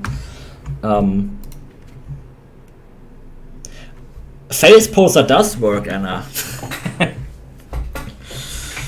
Face poser does work. Yeah, I mean honestly, that part it doesn't really look that well. I kind of agree. It's just very thick. It's very like disconnected little blobs there. How does this work again? I can like change the radius of that, and this isn't that big anymore.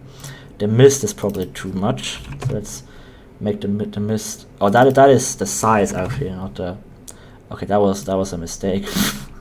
Whoopsie. Well, I need to change the spawn. Where do you change the spawn again? Should I say spawn within sphere? There we go. Okay, so this should be small, and then it spawns closer together. Yeah, there we go. Same with that. Just make that a bit tighter. And now the stream is much tighter together. This could also change a bit.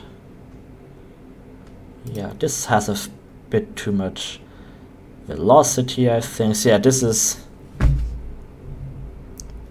the part editor, which works really well in Source. It's Stratosaurus. That is. It's got too much velocity. Where do I change that? Oops, no. Yeah, if it scrolls for some reason, it puts you back into that mode.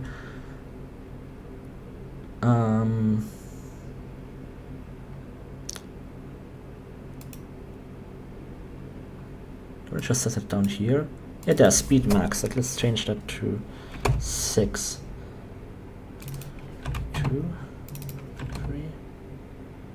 It's got too much speed. 0 to 1. I don't want it. I don't want the mist to be so far out.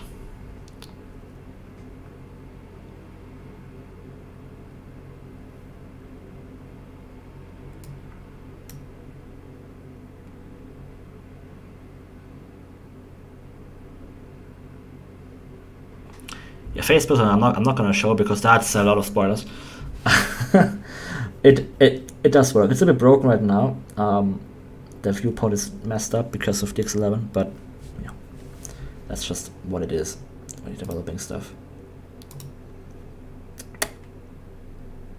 Is it this? Let's put that to 10.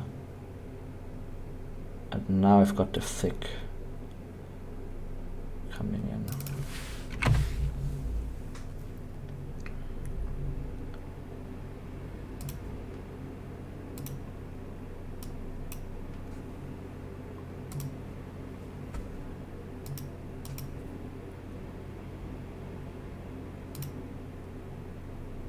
Yeah, so that's the poly editor.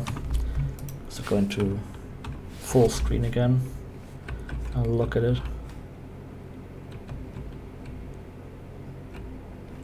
I didn't remake Source. This has already been there. We just fixed it. Just re-enabled it all.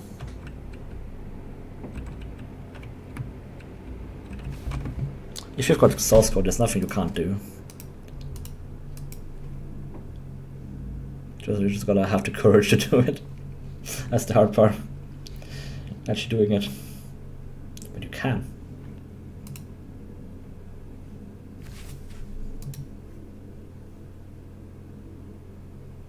Also, I've got my Vsauce Curiosity Box shirt on if anyone's wondering.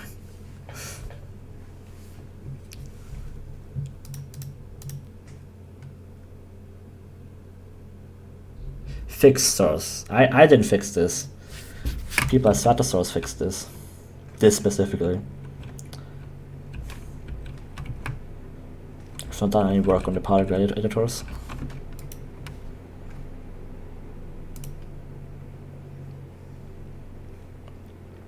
But yeah, if there aren't any more questions, then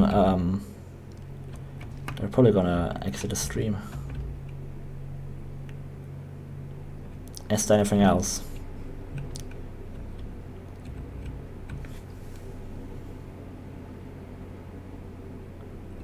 Let's actually look at the particle.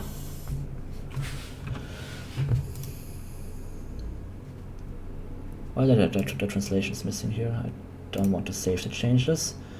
It's like a oops, tube below. Where would that be?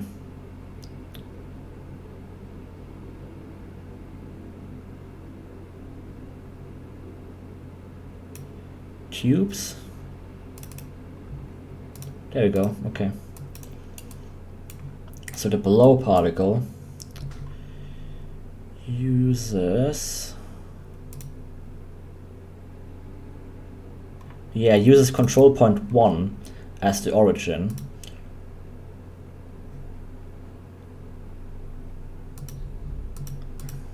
Wait, what?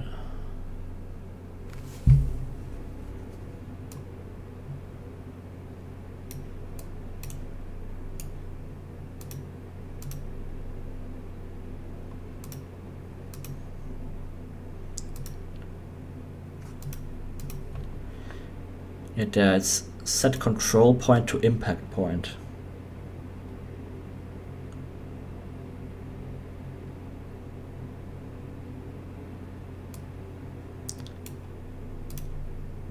Yeah, so I can move the control point here. And then it changes the direction, right? I can move it over. Oops, that's a bit much. Now it tries to reach this other point. What does this point do? That one actually changes the origin. It's just coming from nowhere. Yeah, so that's all in a SUC it actually uses those control points, and here it also uses the control points as the as the origin. There you can see the control point 0 is the actual like position of the particle, and control point 1 is the control point that you can set in the editor. It's lagging, should be lagging. It's just extra connection here, and it seems to use that control point as the origin here. It's lagging.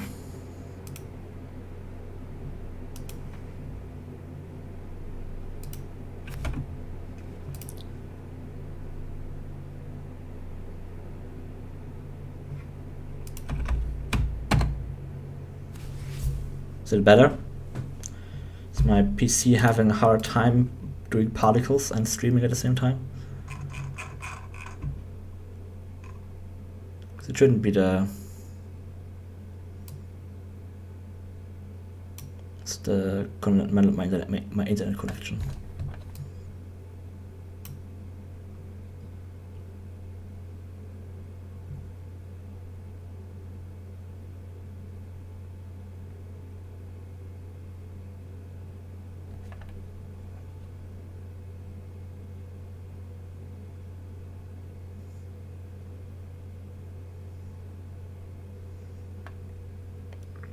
Is it better? No? Yeah, you guys gotta tell me. I can't check. I'm just gonna assume it is.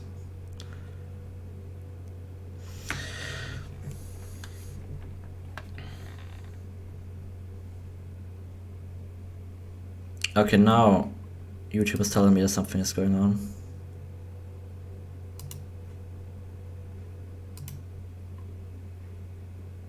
Stream health is poor.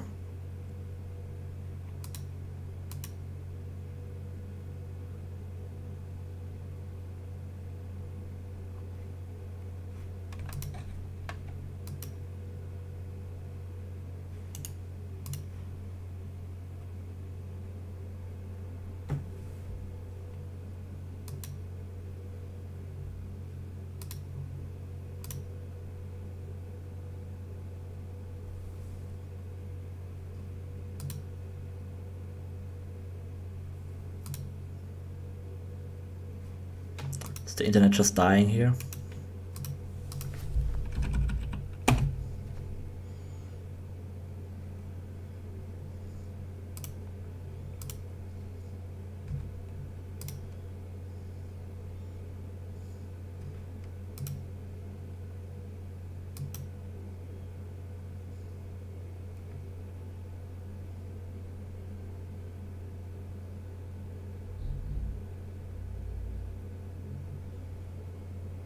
Download speed seems fine.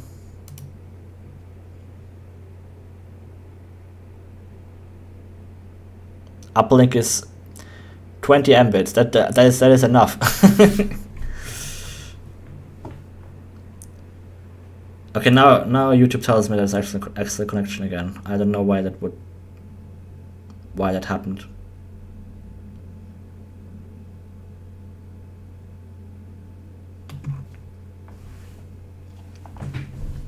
Austrian internet can be like that sometimes. Our router is really horrible. I hate those like magic, like this router we give you, it just does everything for you, and it's like, well, I'm a network engineer, like I know how networking works. I'm a network engineer, not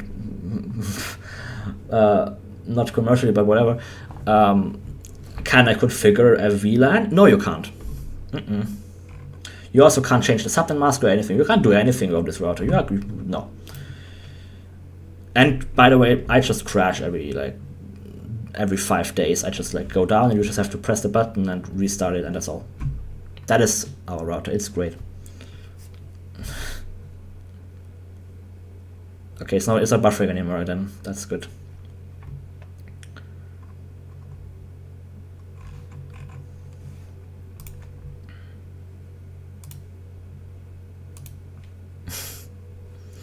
So, what else should we talk about? Unless there's anything, I think that's it.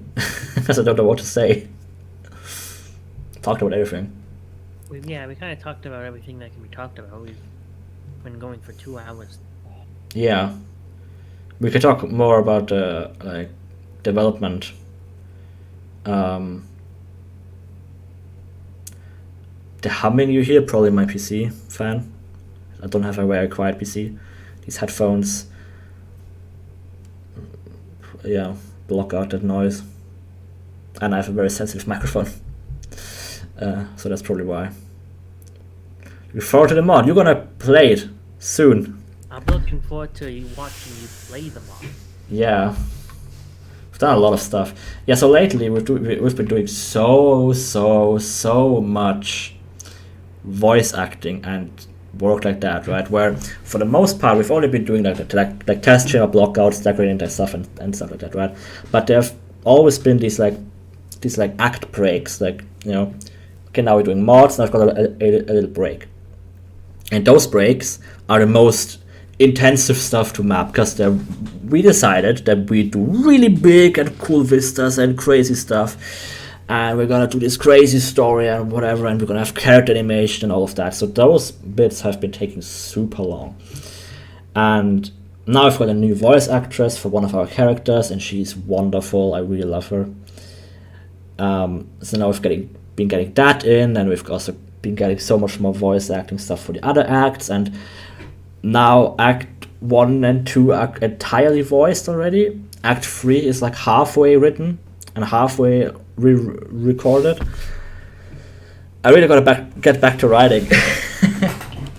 Writing is always so weird, because once I start it, I can write some stuff, but it's always hard for me to get started writing. Because I always feel like I'm just gonna make it cringy, but most of the time it's fine.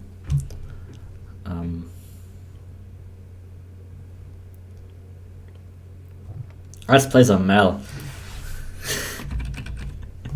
let's critique Anna.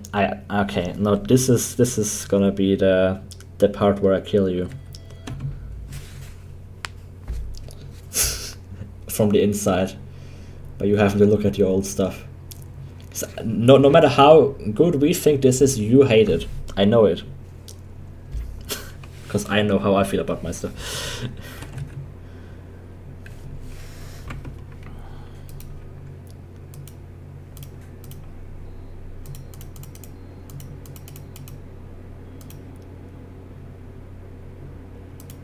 Okay, so I'm still gonna end the stream. I just wanted to do this for a bit.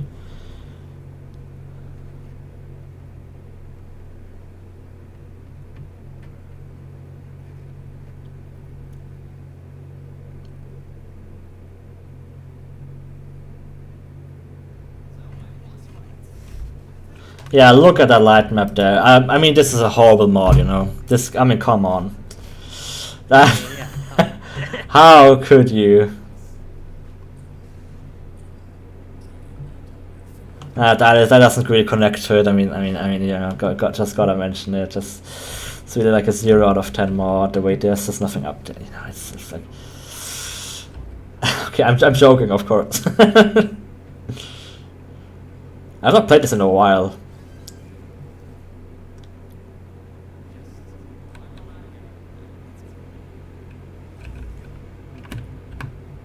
Freaking yeah, VRAD is horrible with light environment really breaks VRAD.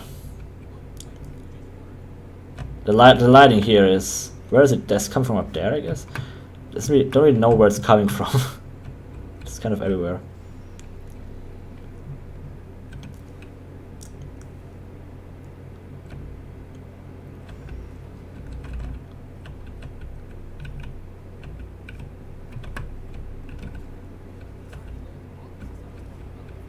Hey, look, it's the loading screen. Yeah.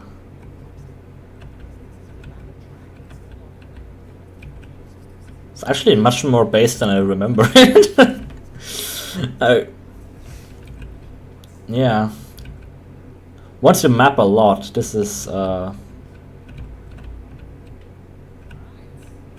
remember this being very different.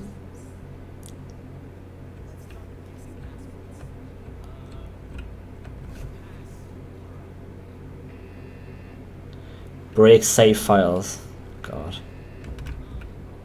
Yeah, I remember you made a video about how people can fix their save files. Okay, so I'm gonna answer the last two questions, and then we're gonna quit this unless anyone has another question. So, process of making tests, it's not as like streamlined as you might think, right? You might think, oh, we have this all planned out, and it's just like a pipeline. We're trying to do that as much as possible. But for the longest time, it's just been doing interesting stuff, and at some point, it just becomes something. The pipeline now is that we're trying to adhere to is, let's make a block out, just like basic, like skeleton test chamber. Then we'll play test that to hell, so we know that it's working, and then we'll do all of the decoration, like adding plants and stuff like that, right? And then we add voiceover and music. I mean, that can be added before the decoration as well. So yeah, now we're really trying to get it like gameplay ready first, and then we'll do the polishing, because as you've seen in the stream that I've done, you can decorate a room in a work day, right? So like doing the decoration is pretty cheap, and if you like decorate a room before you playtested it, and then you want to change something, then it's expensive in terms of time. And we're trying to get a better pipeline there, where we actually like doing proper block outs, and then we'll decorate it, instead of before where we just, I want to do an interesting area, let's just like play around with graphics and we'll come up with the puzzle later. That's what I did at the start, and it obviously doesn't work. If you're using upscale textures, you mean like AI upscale? I think we've got one AI upscale texture. It's a duct. It worked really well.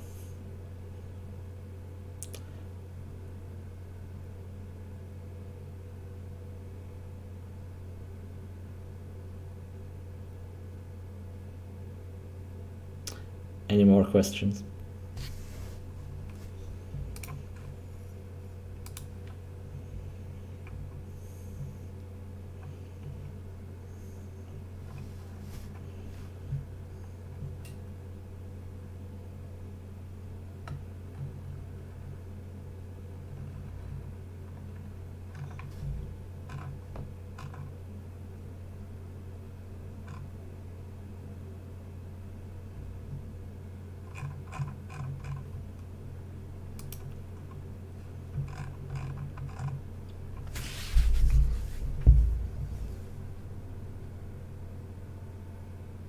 I think that's all.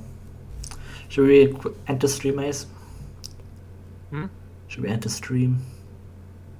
If you think we've talked about all that we can talk about and no one's got any questions, I think that'd be probably a good time to end it. I think so, yeah.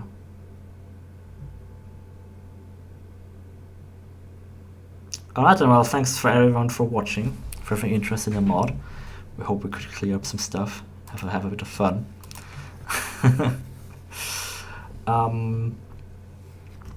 Yeah, I actually have, on a side note, I actually have a full ModDB article written out. I just couldn't post it. MotoB just said, no, I'm gonna have a bug now. I'm gonna say you need to have at least 2 images, even though you have 4. And I couldn't post it. Hopefully they fixed that. I really want to do another gameplay demo video. That was always fun. Last one has been a long time ago.